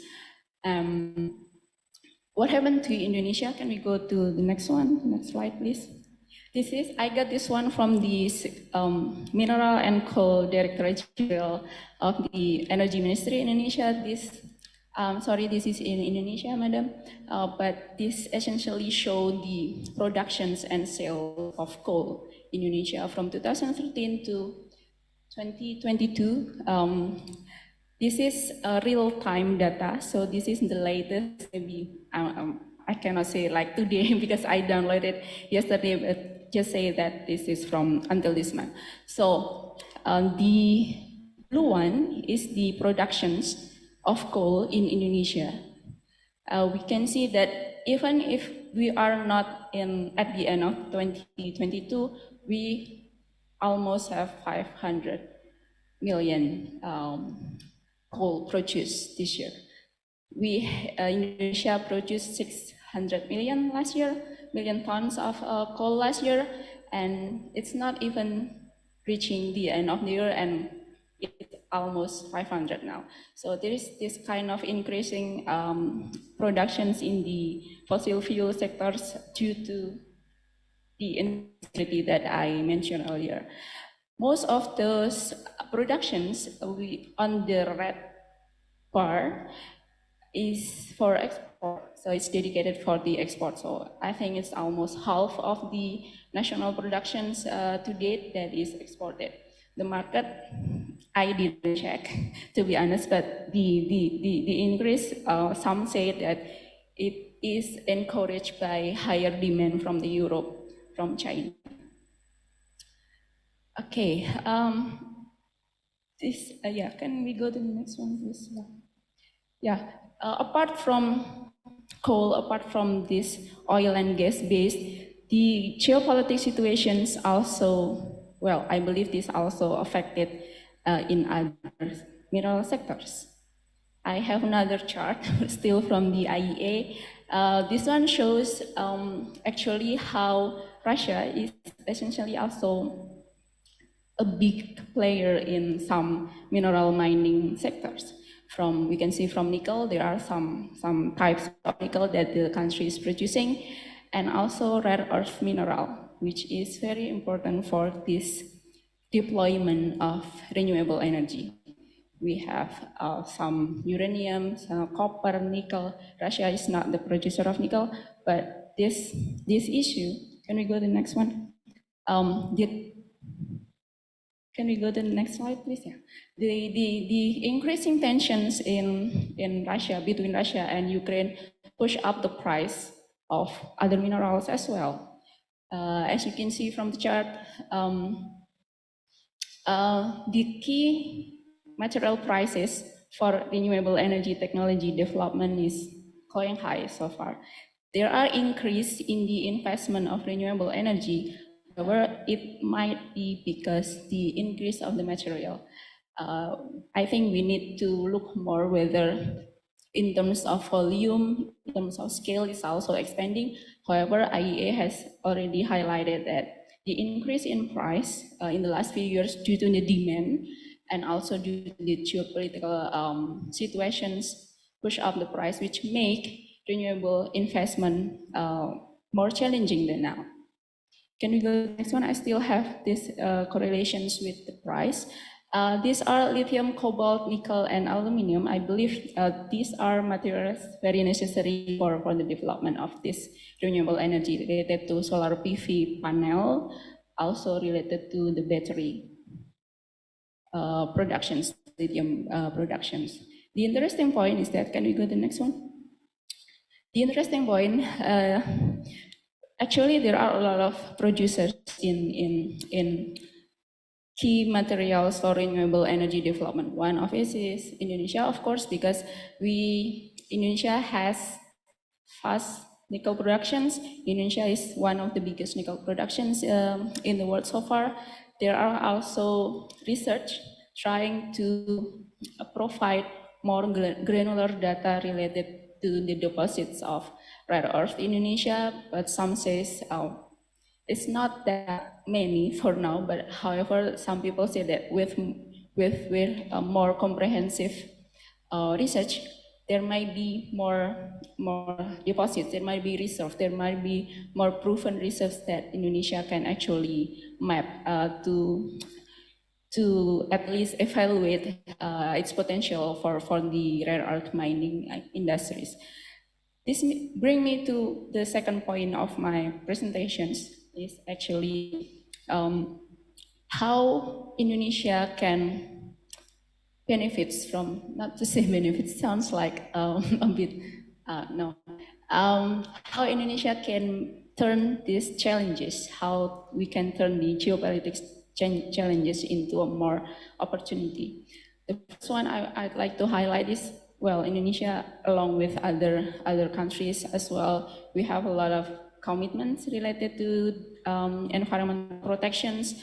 There are national interests, of course, related to these commitments based on this grand design of low carbon development, based on this view whether the new renewable energy can essentially not substitute, but at least balance the loss of revenue that the government obtained from the fossil fuel base, because fossil fuel base in Indonesia, the exploitations of natural resource in Indonesia has been the main contributor for the state revenue so far, and still one of the biggest contributor for the national revenue.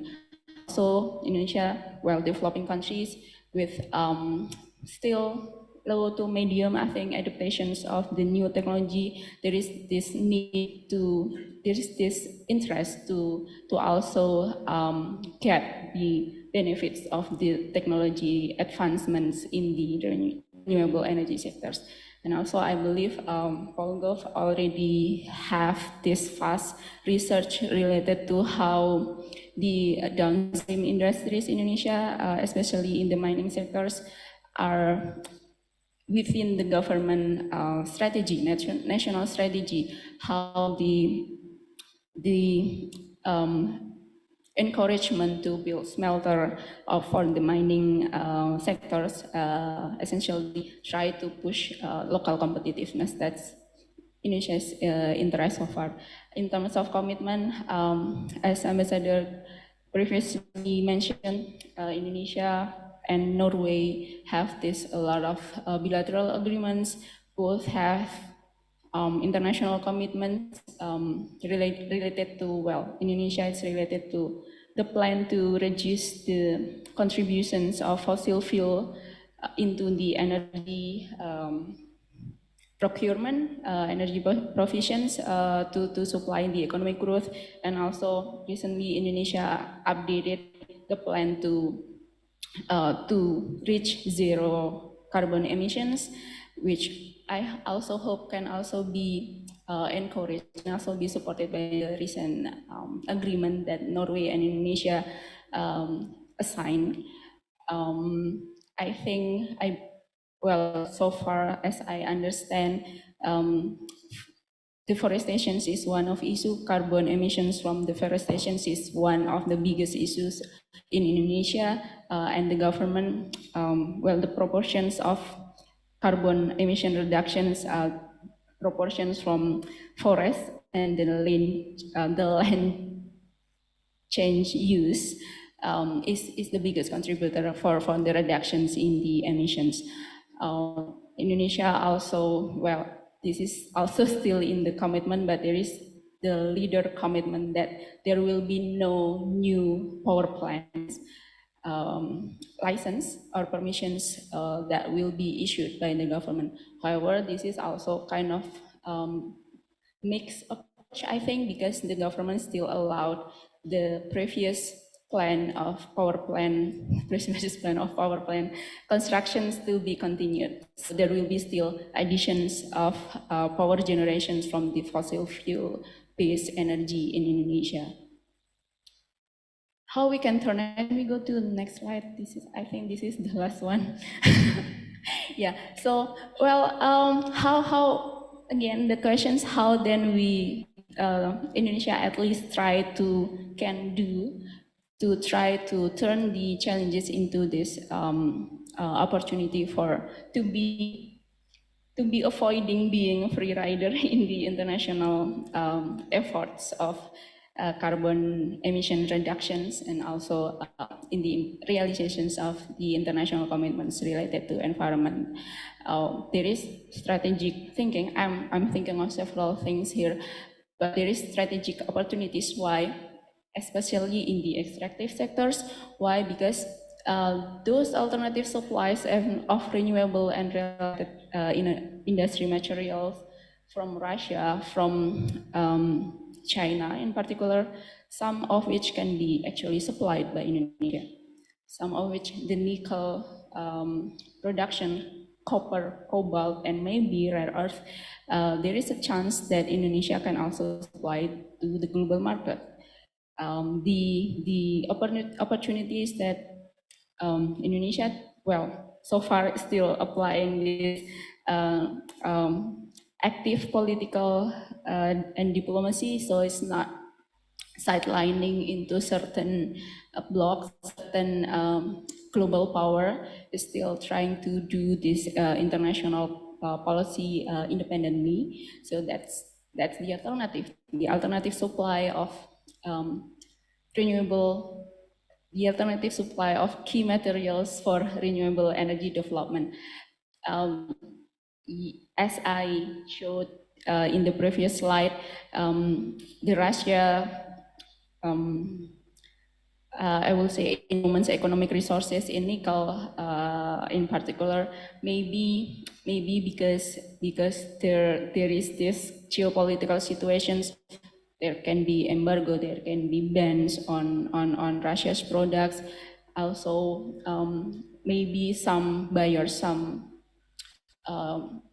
developers of renewable energy technology, well, okay, they can change to China, for example. China is also one of, well, not one of the biggest, but the biggest rare earth so far, rare earth producers, and also contributed very largely to the nickel productions in the world.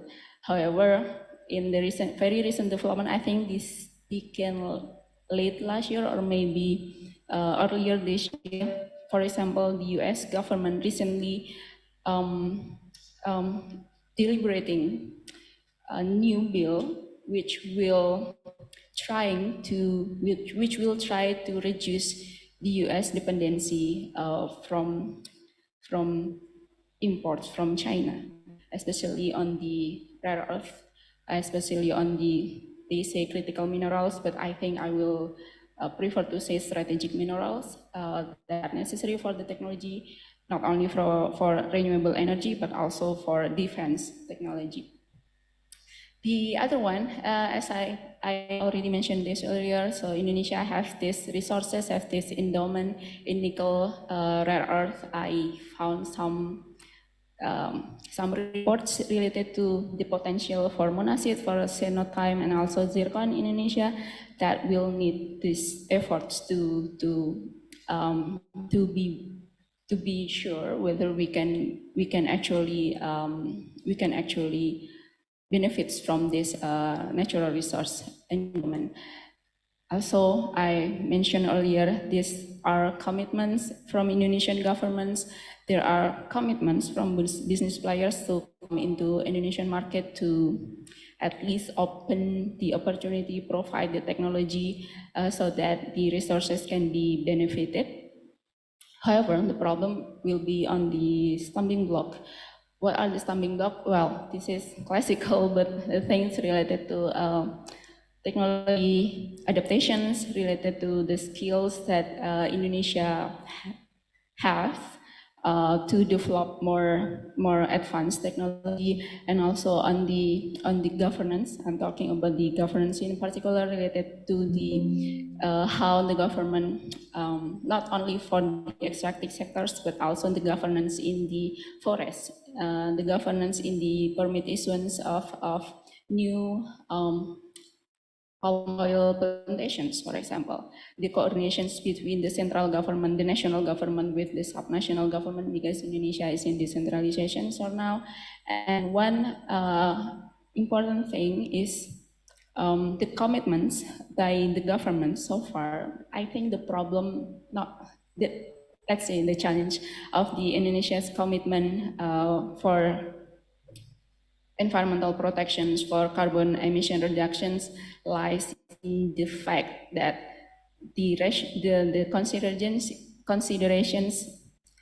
I think it's still merely based on changing the type of the sources of the energy. So in terms of the commitment, the energy transitions is seen as only looking into how we change the fossil fuel utilizations into the non-fossil fuel utilizations. However, as previously mentioned, energy transition is not only change in the types, but also how this value change, how the supply chains alongside the production of technology for renewable energy development will be affected. So in this sense, the stumbling block in the governance is not only related on this and as I highlight, but also on the commitment whether the Indonesian government can also try to at least see the whole picture of the renewable energy transitions and also add more focus. It's not only on the types of the energy that they use, but how this transition will also affect the nickel mining, the copper mining, the cobalt mining. There are a lot of issues still related to mineral mining sectors in Indonesia. There are a lot of licensing issues. There are a lot of maybe, let's say, conflict between the companies and local residents, and also between national governments and also the subnational governments. So I think that's the thing that we need to think of, to consider more related to how Indonesia can actually try to adjust, or maybe, as you previously say, embrace these challenges into more opportunities. I think that's for me so far. Thank you. Thank you, Mbak Raras. Some important highlights from Mbak Raras' view is that now there has been a new investment in fossil fuel-based energy due to the insecurity of the state, which is a responsible actor to provide all this affordable energy for the people. And Mbak Raras also provide us with numerous initiatives to ensure that Indonesia is not becoming the free rider in this energy transition process. One among other thing that Indonesia has been doing is look for alternative supply of this energy. And we have the commitment, we have like a lot of companies interested in developing this new renewables energy, but there are still challenges in terms of governance and the lack of advanced technology we have. And one thing that Mbak Raras say that is also interesting is that when we talk about energy transition, what is transitioning is not only the resources. So it's not only about looking for other alternative resources, but we also have to look also into the changes in the chain, the relation between state that this commodity and this new energies like pass through. So it's more complicated than it is. So we have done with all of our discussant, but now we will be opening a session for question and answer. If any one of you wishes to ask question in English or in Bahasa, please do so. Okay. This one, and we can probably start from Mbaknya, and then mix with Pak Nur Hadi ya? Bukan?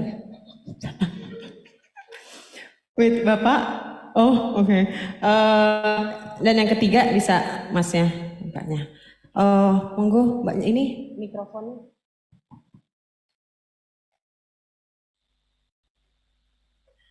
Yeah, for our participant in Zoom, please feel free to ask question in the Zoom chat room, and we will try to accommodate. Okay, thanks for the opportunity. So I want to introduce myself. My name is Rahma Anggit Harunisa from International Relations Department. So I want to ask to Mas Angga or Madam Ambassador, I think it's about hydropower that we want to build for the better environment. So hydropower will obviously require lots of land, and proper action is taken to prevent side effects from occurring. So the question is, how is it to appropriate to prevent new disaster from building hydropower?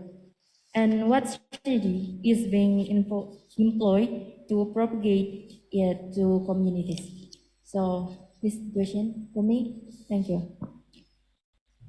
Thank you. We will first accommodate all questions, these three, and then we will give floor to the discussant.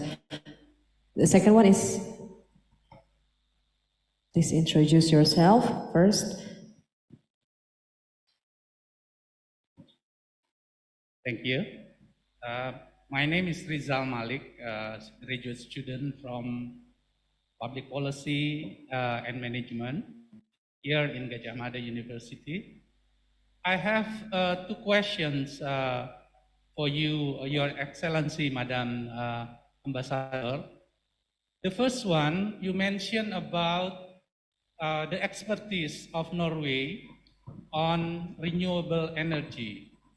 Would you share with us the number of investment of Norway in renewable energy in Indonesia, and what is the proportion of that into overall investment of Norway in Indonesia? Because I think Tinfos is one of it, but how large is the investment, and what is the trend of it in the future? The second question related with the agreement that you mentioned between Minister of Environment of Indonesia and Minister of Environment of Norway, which is recently in the past 2 weeks. My questions will be, what is the difference between this agreement with the previous one, which is unilaterally cancelled by government of Indonesia? I quote the Ministry of Foreign Affairs Indonesia statement about the cancellation last year. The decision, because of the lack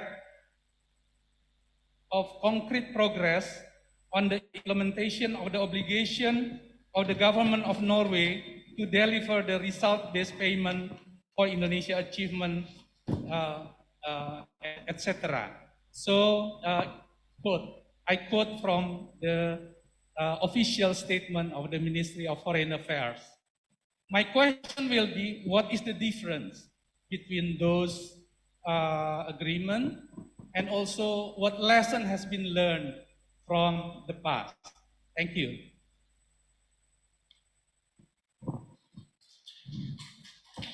Thank you, Mas Rizal, for the questions. We will keep it and accommodate before we give the floor.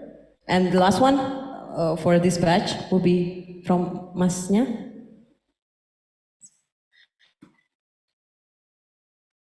Please can keep it quite short and precise. Okay, thank you for the opportunity. Let me introduce myself. My name is Muhammad Maju Alfiras, and I am from International Relations Department, Universitas Gajah Mada. So, the third question that I want to ask is have been questioned by Bapak. So, I have another question that really stuck in my mind. Like, if you talk about transitional energy, you will be like talk about acceptance and budget. So the acceptance is, the question is,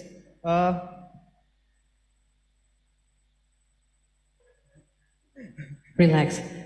Just to speak in front of the ambassador of Norway, sorry.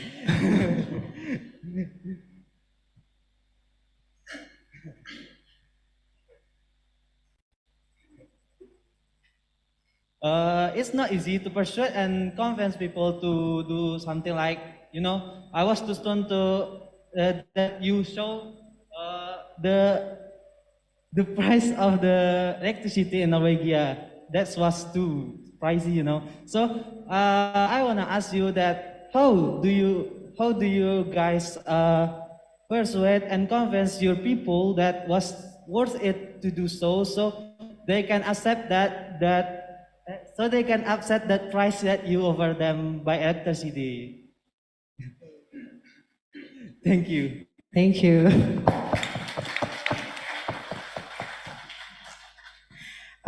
So we have 4 questions basically. So we can probably start from. We can answer it in the mixed way, and we can start from Her Excellency. It's possible to respond to mostly the second and third question regarding the number of investment of Norway and Indonesia, and also what are the differences of new agreement that has been made, or what do we learn from the past, and how do you persuade Norwegian people to invest more in the renewables?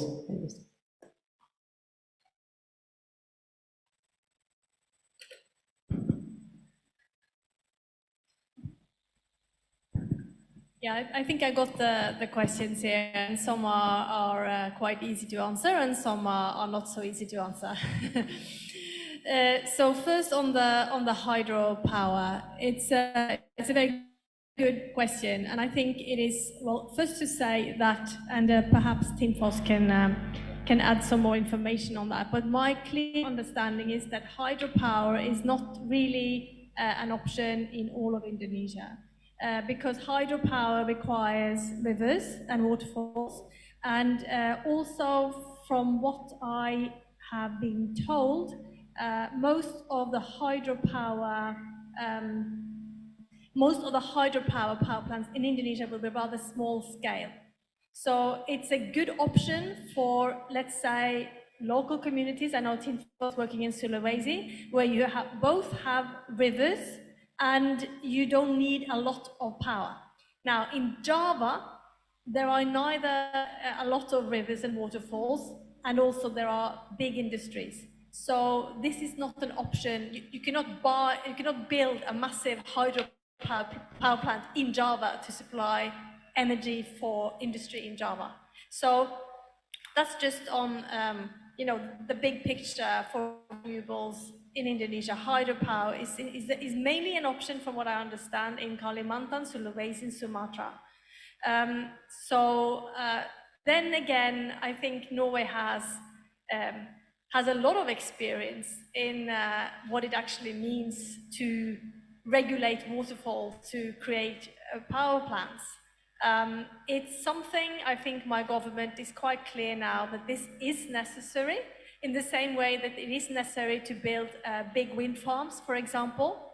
But we also have had a lot of experiences up through history on how to deal with local communities, and I think not just Norway but a lot of countries, and I'm pretty sure that there are clear guidelines on how to manage that. So I think that probably answers that question. On the investments, I don't have the exact figures, but I can say that there is not much. And I think Tinfos is probably the main one. Is it really just you right now, or you would know better than me? But I think also I could explain in high level, in general, or we could say in terms of investment in hydropower or a private power plant that we use as a reference, we could say, how to call it, general reference. Per 1 megawatt, we could invest around 2 to 3 million US dollar per megawatt. So it's a huge number actually. But I think my main point is actually that there are a lot of Norwegian companies that are very interested in investing in Indonesia, because we have big, and especially in the area of solar, we have big companies like Scatec and Fred Olsen Renewables who have invested massively in the Philippines and in Vietnam. And this is really, I don't have the figures right now, but it's really big scale.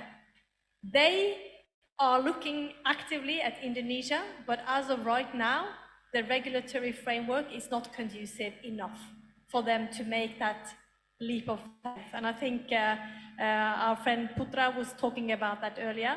It needs a lot of, they need commitments, and that they don't feel the commitments. Well, the framework is not really solid enough in Indonesia right now. So the answer is not much, but we hope to see a lot more as this progresses.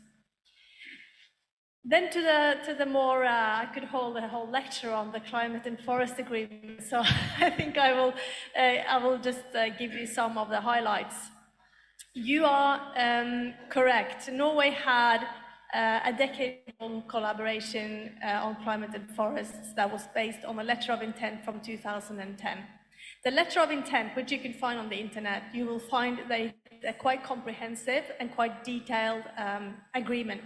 It had a lot of commitments for Norway to support Indonesia in building up institutions. One example is the mangrove and peat, the BRGM, the Badan Pengelolaan Mangrove and Gambut. So at the time, in 2010, Indonesia was not doing well on reducing emissions from deforestation. Now, this has been now a continuous process which has now led to the situation that we have today, where Indonesia is delivering. Indonesia has had low emissions now from deforestation for 6 years in a row.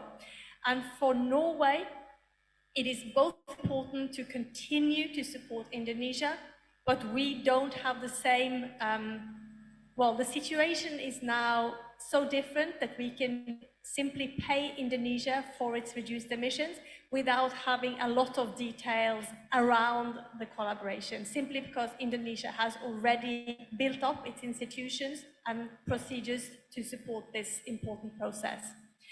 Now, why Indonesia? You had the quote from the foreign minister saying that Norway did not deliver on the previous commitments. That is a version that we don't agree on. But again, this is how Indonesia perceived it. From our side, we have all the way said that we were ready to deliver on our commitments. But again, this probably leads me to an analysis which is that we saw things in different ways, right? So now you can ask yourself, how could we see things in such different ways? And I think the answer to that is that perhaps we did not have a relationship 100% based on, let's say, trust, respect, equal partnership. So in the new agreement, you will also find strong language on this, on mutual respect, on equal partnership. So again, you will have to ask the Indonesian government why they decided to withdraw a year ago. But what is very clear now is that we are, as we speak, working on the new contribution agreement, and we hope it will be concluded within the next few weeks. So once that's arranged, then we will pay the first payment into this within this new framework. Yeah. How to get the population to accept higher electricity prices? Well, that's a very good question.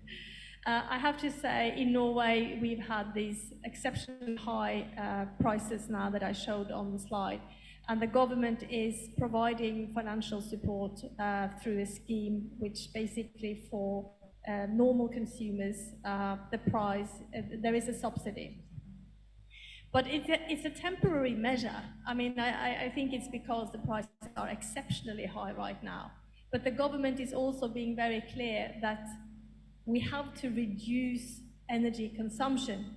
We cannot just have the government paying the extra, price. So at the end of the day, I think just it requires political leadership. And it's not easy for population in Norway or in Indonesia to accept higher prices, whether it's fuel or cars or whether it's electricity for domestic consumption. But it's something that has to be addressed. And I think it's back to the original questions being asked here. It's not a choice because we have to reduce consumption and we have to reduce consumption of fossil fuels. And it is the job of the politicians to show leadership in that quite difficult process.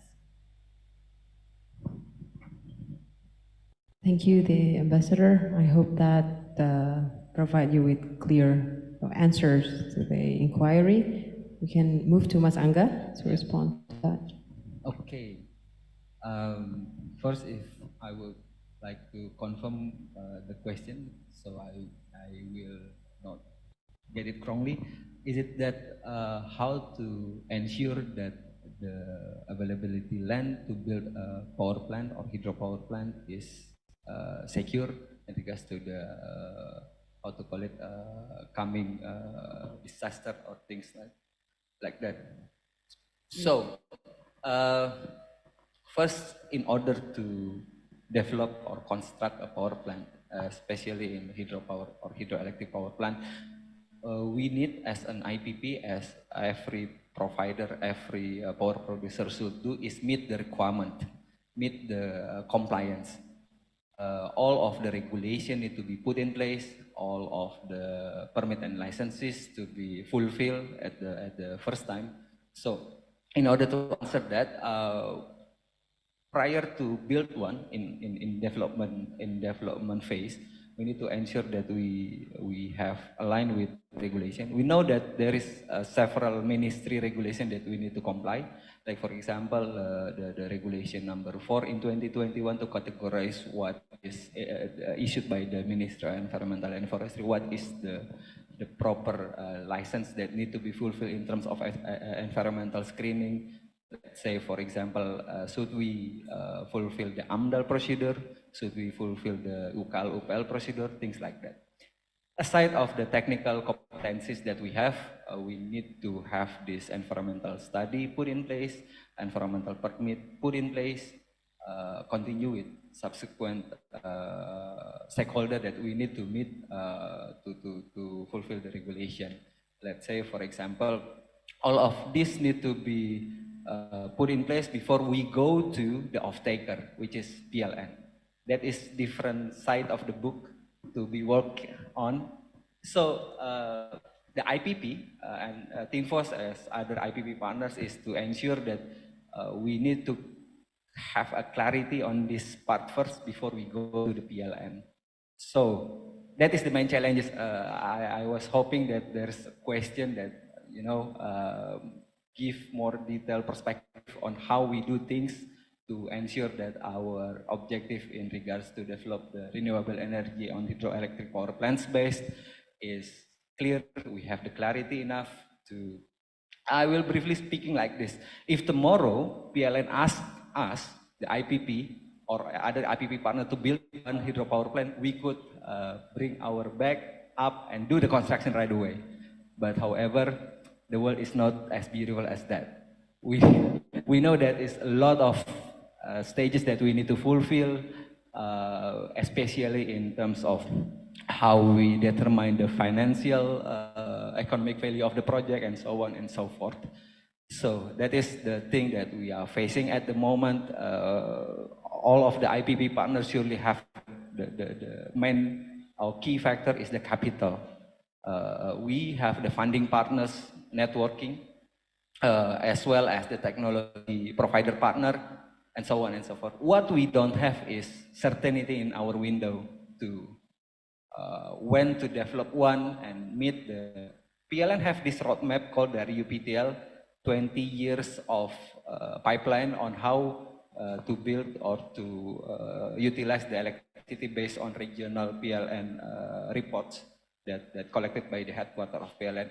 Based on that RUPTL list, we as an IPP could enter to the market. But however, like what I said, this stakeholder is sometimes is not aligned one and another. We have in Indonesia to build a hydroelectric power plant or all the renewable energy power plants have the same issues in regards to this.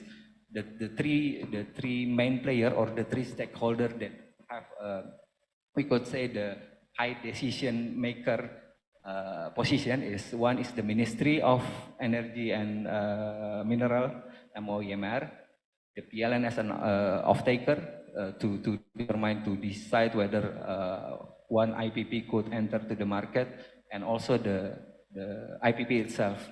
So if these three stakeholders is put into one line and have this the common goals, common objective to put it all together, I'm pretty sure that the renewable energy development in Indonesia will not find any trouble at all. But yeah, as I say, the world is sometimes not as beautiful as that.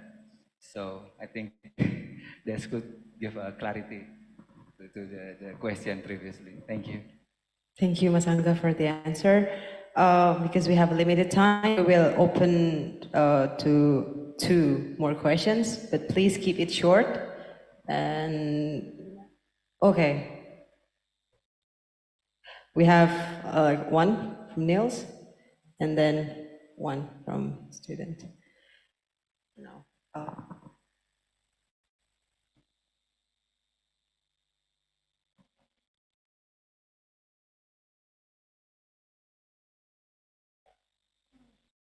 Hello? It's working? Yeah. And I have thoroughly enjoyed your discussion today. It's been very interesting to hear, but something you're not touched in upon, which I'm very curious about, and that is when we talk about deforestation, I think a point and reason that deforestation is an issue is that there are people who rely on deforestation to make a livelihood, either to make money from lodging or to cultivate crops. And then to reduce deforestation, there needs to be some measures to make this process have sort of justice in this process. So I was wondering if there are any measures to have justice in the deforestation processes. And that also relates to the development of renewables in terms of how many people are employed in the current fossil fuel industries, where I think it's 700,000 people employed in the coal industry in Indonesia. So, and there's a lot of the renewable industries are much less labor intensive. So I was wondering if there are any initiatives or thoughts around how to make a just transition and just deforestation initiatives. Thank you for the questions. And last one. Once again, I'm getting there.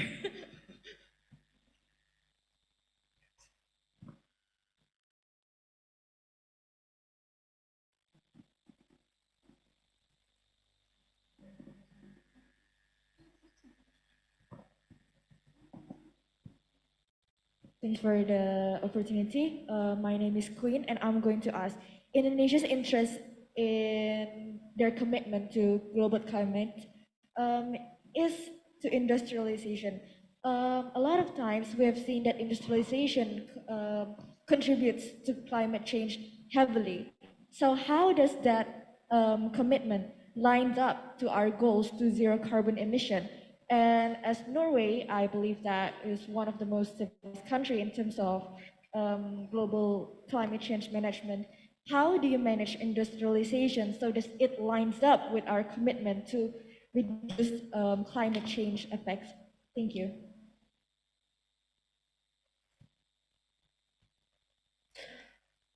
Thank you for the questions. So I think we can have each discussant respond to this in a short brief, but I will rephrase the question. The first one is from Niels.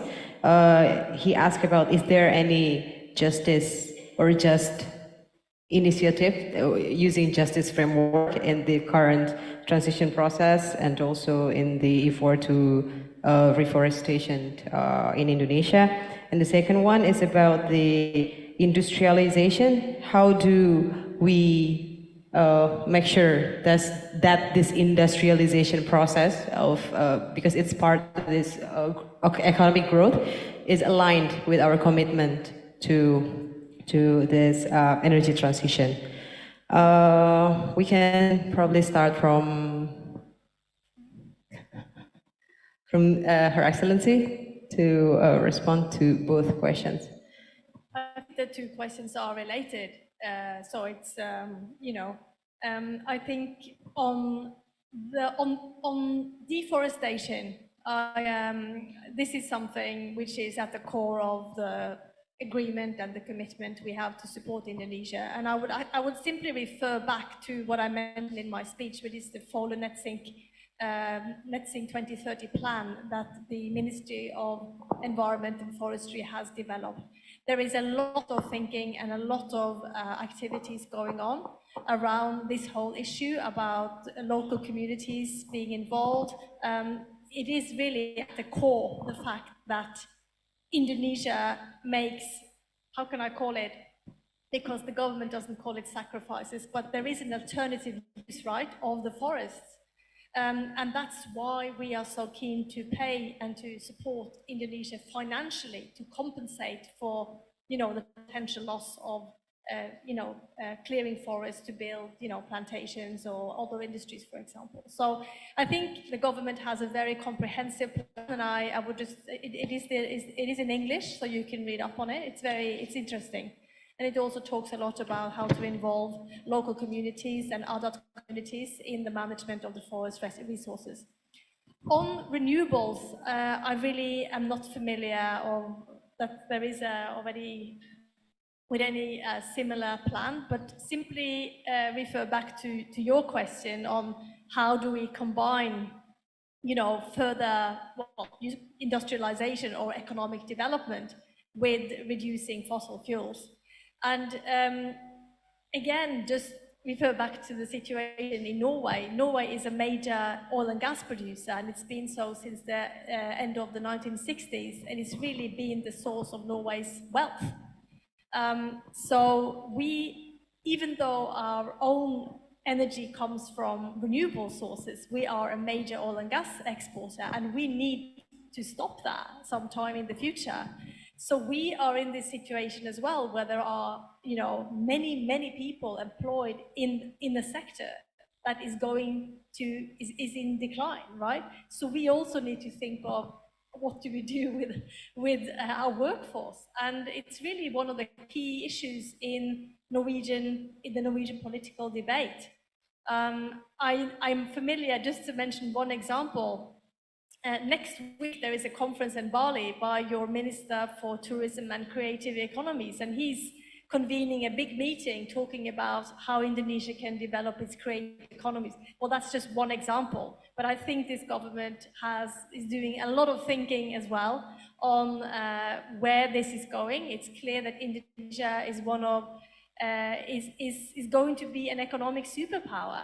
And I don't think that is because of your coal mines and your, the old ways of doing business. So, yeah, I think it's a very interesting question. I don't have the answer, but it's something to be followed. And I'm sure all here will be part of this very exciting process.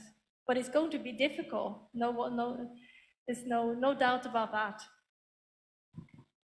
Thank you, the ambassador. And we will give time for Mas Putra to probably respond to this question. Thank you. So I guess I'll try to answer the second question on industries. I think what is important when we look at industry is that obviously people across the world are not solely looking at the absolute emission. People are talking about energy intensity, how much emissions is correlated to how much industries and so forth. But I think what's important for Indonesia, at least as a context, is that we need to have a clear industrial strategy. Like if I am asking today to the crowd in the room, is that do we even know which industries do we want to focus on beyond nickel smelting and building batteries? So I think those kind of questions will need to be addressed first, is that we need to have a clear industrial strategy. So instead of building a dozen industrial parks, most of which are not developing further, we need to have a clear idea what we want to do if we want to build ships and so forth. And secondly is that we need to focus that the industries that we need to develop will need to be industries for the future. Why am I saying this? Is that it's easy to contain the discussion about emissions and industry to Europe, right? It's so easy that people say, well, the Europeans are rich. They can afford to do steel and carbon capture, but Indonesia cannot.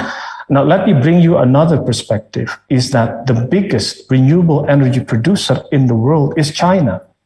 And China doesn't talk about many things that we talk in the room today. So what I'm trying to say is that if countries like China, the factory of the world, is moving toward a new direction, we need to acknowledge they have a lot of coal mines, a lot of coal power, and so forth. But at the same time, they're building a parallel industry of the future, because they know that in the future, to be relevant, you need to go into these new industries, whether it's a low emission industries, anything from carbon capture, renewable power, supply chain with circular economy, and so forth.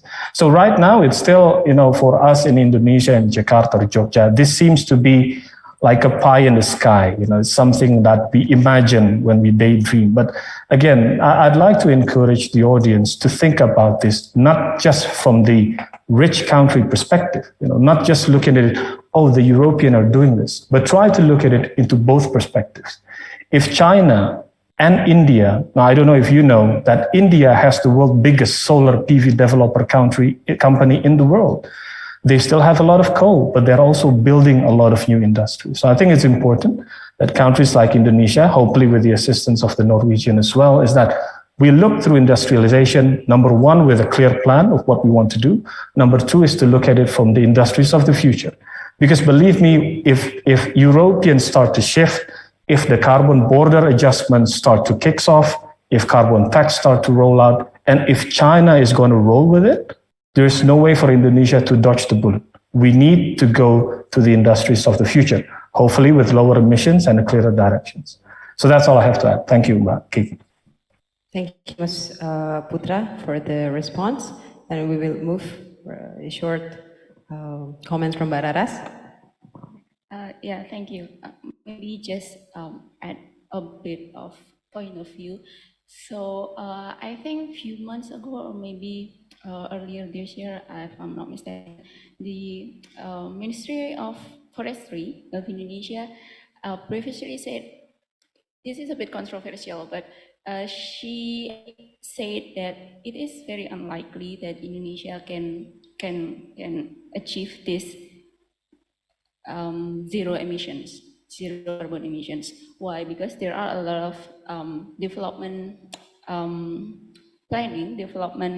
things that the Indonesian government has to do, which means that will require more lands to be open. Will require more forest area in quote to be clear for geothermal projects, for example, because there are a lot of geothermal projects potentials in Indonesia located inside forest area, for example. For hydropower, it's not only in Java. I think it's not.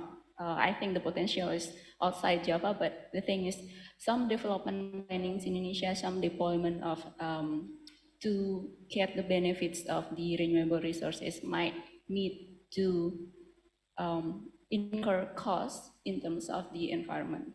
The issue is then whether we can balance this, whether we can balance between those plans to develop new technology, develop hydropower, develop geothermal, etc., and be responsible for that development. Be responsible, okay, well, this is, I'm not sure, but this one will be controversial, but if you open forest area, for plantations, for oil palm plantations, because these companies need that, because people working on smallholders, planters are in need to get more productions for their palm oil, for example. Well, we can also be responsible that we damage the environment for this development. So I think I will refer back to my previous point on how we can build this governance that is responsible, that can balance between those changing the type of energy use into. We need to look into the whole picture of the energy system. We need to look into whether this deployment, in which aspect this deployment will affect the supply chains, the sustainability of the supply chains, the sustainability of the value that we exploit, the value of the renewable energy that we exploit for the sake of development. I think that's my point. Yeah, thank you. Thank you, Raras. And lastly, Ms. Angga, would like to respond?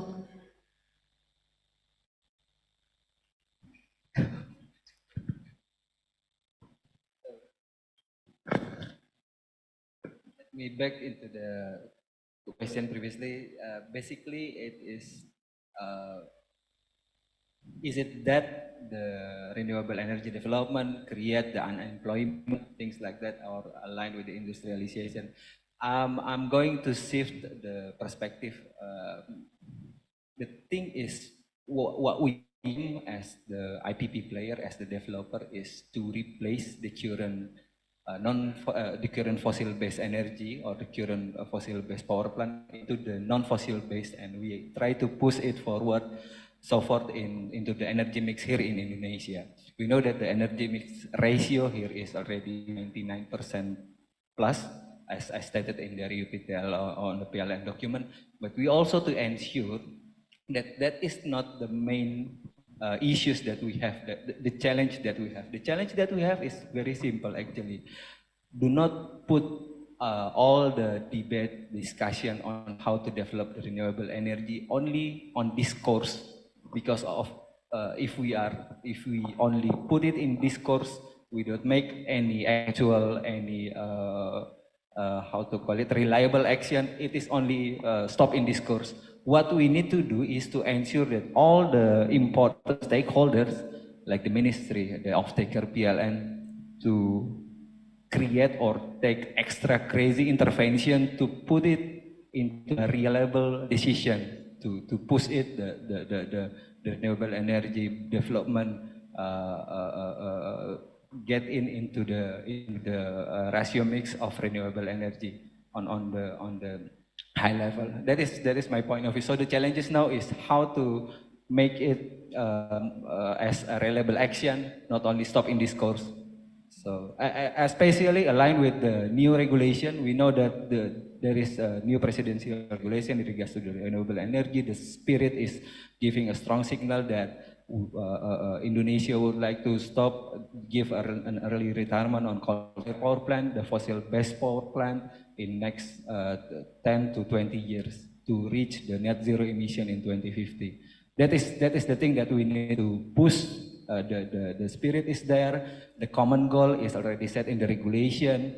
The environment investment is also accommodated in this new presidential regulation. Only, however, some important things do not facilitate the private sector to ensure, give the certainty to involve directly to develop the renewable energy based power plant.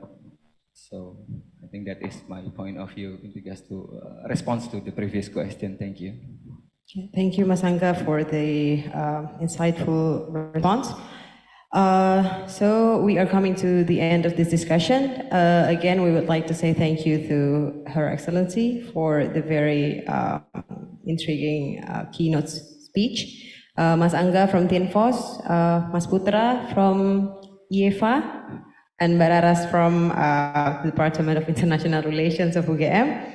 So our discussion today is basically not aiming to answer all these questions, but we would like to provide you with different perspective on how to better comprehend the current situation.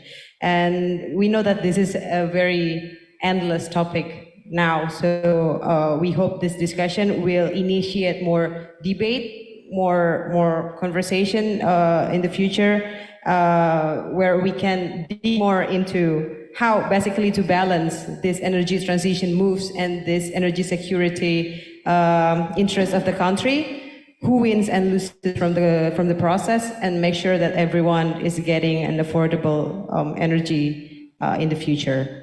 I apologize for any mistakes made during the session, and thank you for joining us today. All right, let's give another round of applause to our speakers.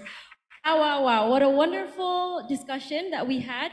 Thank you so much to the moderator, Mbak Kiki, for your lovely overseeing of the discussion, and thank you so much for our speakers for your insightful and comprehensive analysis. Now, before we actually end our session, we've actually got a little treat for everybody here. It's a little unexpected, but we will now be moving into our surprise quiz session. That was also aided by the Norwegian Embassy as well, where you all have the chance to win some amazing prizes that has also been prepared right here. All right, so is everybody excited? Can I get a clap if you're excited? Woo! Okay. All right, so yes, this is a surprise quiz session. Now, unfortunately, today's quiz session will only be for offline participants because the gifts that we have here today can only be given right now. So for online participants, you are more than welcome to play along at home. But for now, we will be holding the quiz right here. So the mechanism is simple. I will be reading out one by one a question out of a total of 3. And then I will be counting down to 3 where you guys will be able to raise your hand and answer as quickly as possible. So siapa cepat dia dapat ya. Jadi angkat tangan secepatnya and then I will pick the person to answer. You will be given 2 chances to answer if you get the first chance incorrectly. But after those 2 chances, I will be passing on the chance to another person. So does everybody understand? All right, I'm getting some nods, I'm getting some excited jitters. So let's just move straight into it. The first question is very simple. Again, siapa cepat dia dapat. So I will be reading it out now. What is the name of Norway's capital city? Not yet, not yet, not yet. I didn't say it yet. Not yet, hands down, hands down, hands down. But Kiki, I'm gonna ask you to help me look, okay? 3, 2, 1. Oh no. What do you think? What do you think? Mbak yang mana? Ijo-ijo. Mbak yang ijo-ijo. All right. Can you please introduce yourself with your name and your institution, and then your answer? Okay. Hi everyone. I'm Jasmine from Faculty of Economics and Business. The capital city of Norway is Oslo. Is that correct? Is that correct? All right, it seems like you're correct. All right, it's kind of difficult to bring your gift there, but let me just do that. Everybody get ready for the, oh, thank you, Ma. All right, now let's move on to the second question. You still have 2 more chances to win something. All right, this one's a little bit difficult. Oh, not really, but I hope you guys can get it. So in Disney's Frozen, the city in which the whole movie takes place is inspired heavily by Norwegian culture. What is the name of this fictional city? Hands down, hands down, hands down, hands down, hands down. On the count of 3, hands down. 2, 1. All right, I think you go above. Yes, okay. All right, so sorry for everyone else. You can introduce yourself with your name, institution, and your answer. Thank you. My name is Sarah Kioniza. I am from International Relations batch 2021. I think it's Arendelle or Arendelle. All right, Arendelle is her answer. Is it correct, everyone? All right, I think it's correct. Let's give a hand for Sarah. Okay.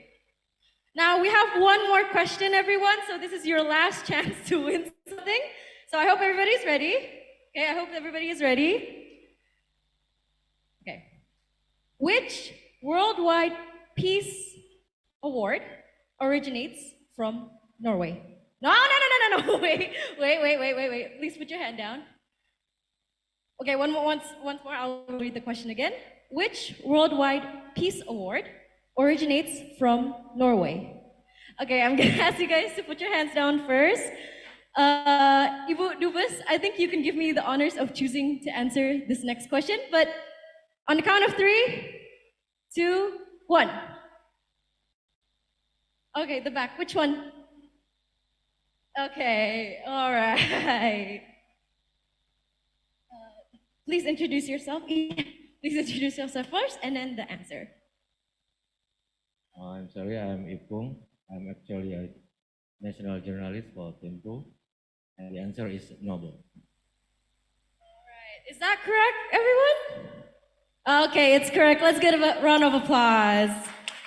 Okay, Mbak Kiki, if you could help me distribute the gifts. Congratulations to everyone who has won something from us. All right, now that everyone's had their fun, we will be moving to our second to last segment, which is a token exchange. Is that okay? Oh, all right. So I guess we will be moving the token exchange for later. We hope that everyone's had fun alongside having their curiosity filled for today's topic. Sadly, it is our time to wrap up. All right. Once again, thank you very much to the Norwegian Embassy in Jakarta, the Faculty of Social and Political Sciences, Research Center for Politics and Government, or POGOF UGM, and the Citizen Engagement, Transparency, and Transnational Natural Resource Engagement, or CITRES, and Scandinavia Community UGM for making it all happen. Thank you as well for our wonderful speakers once again, and to our very, very active participants. I apologize deeply if there has been anything that I said or acted upon that has crossed wrongly. This has been Shafa Anargia retiring as your MC. Thank you and see you next time.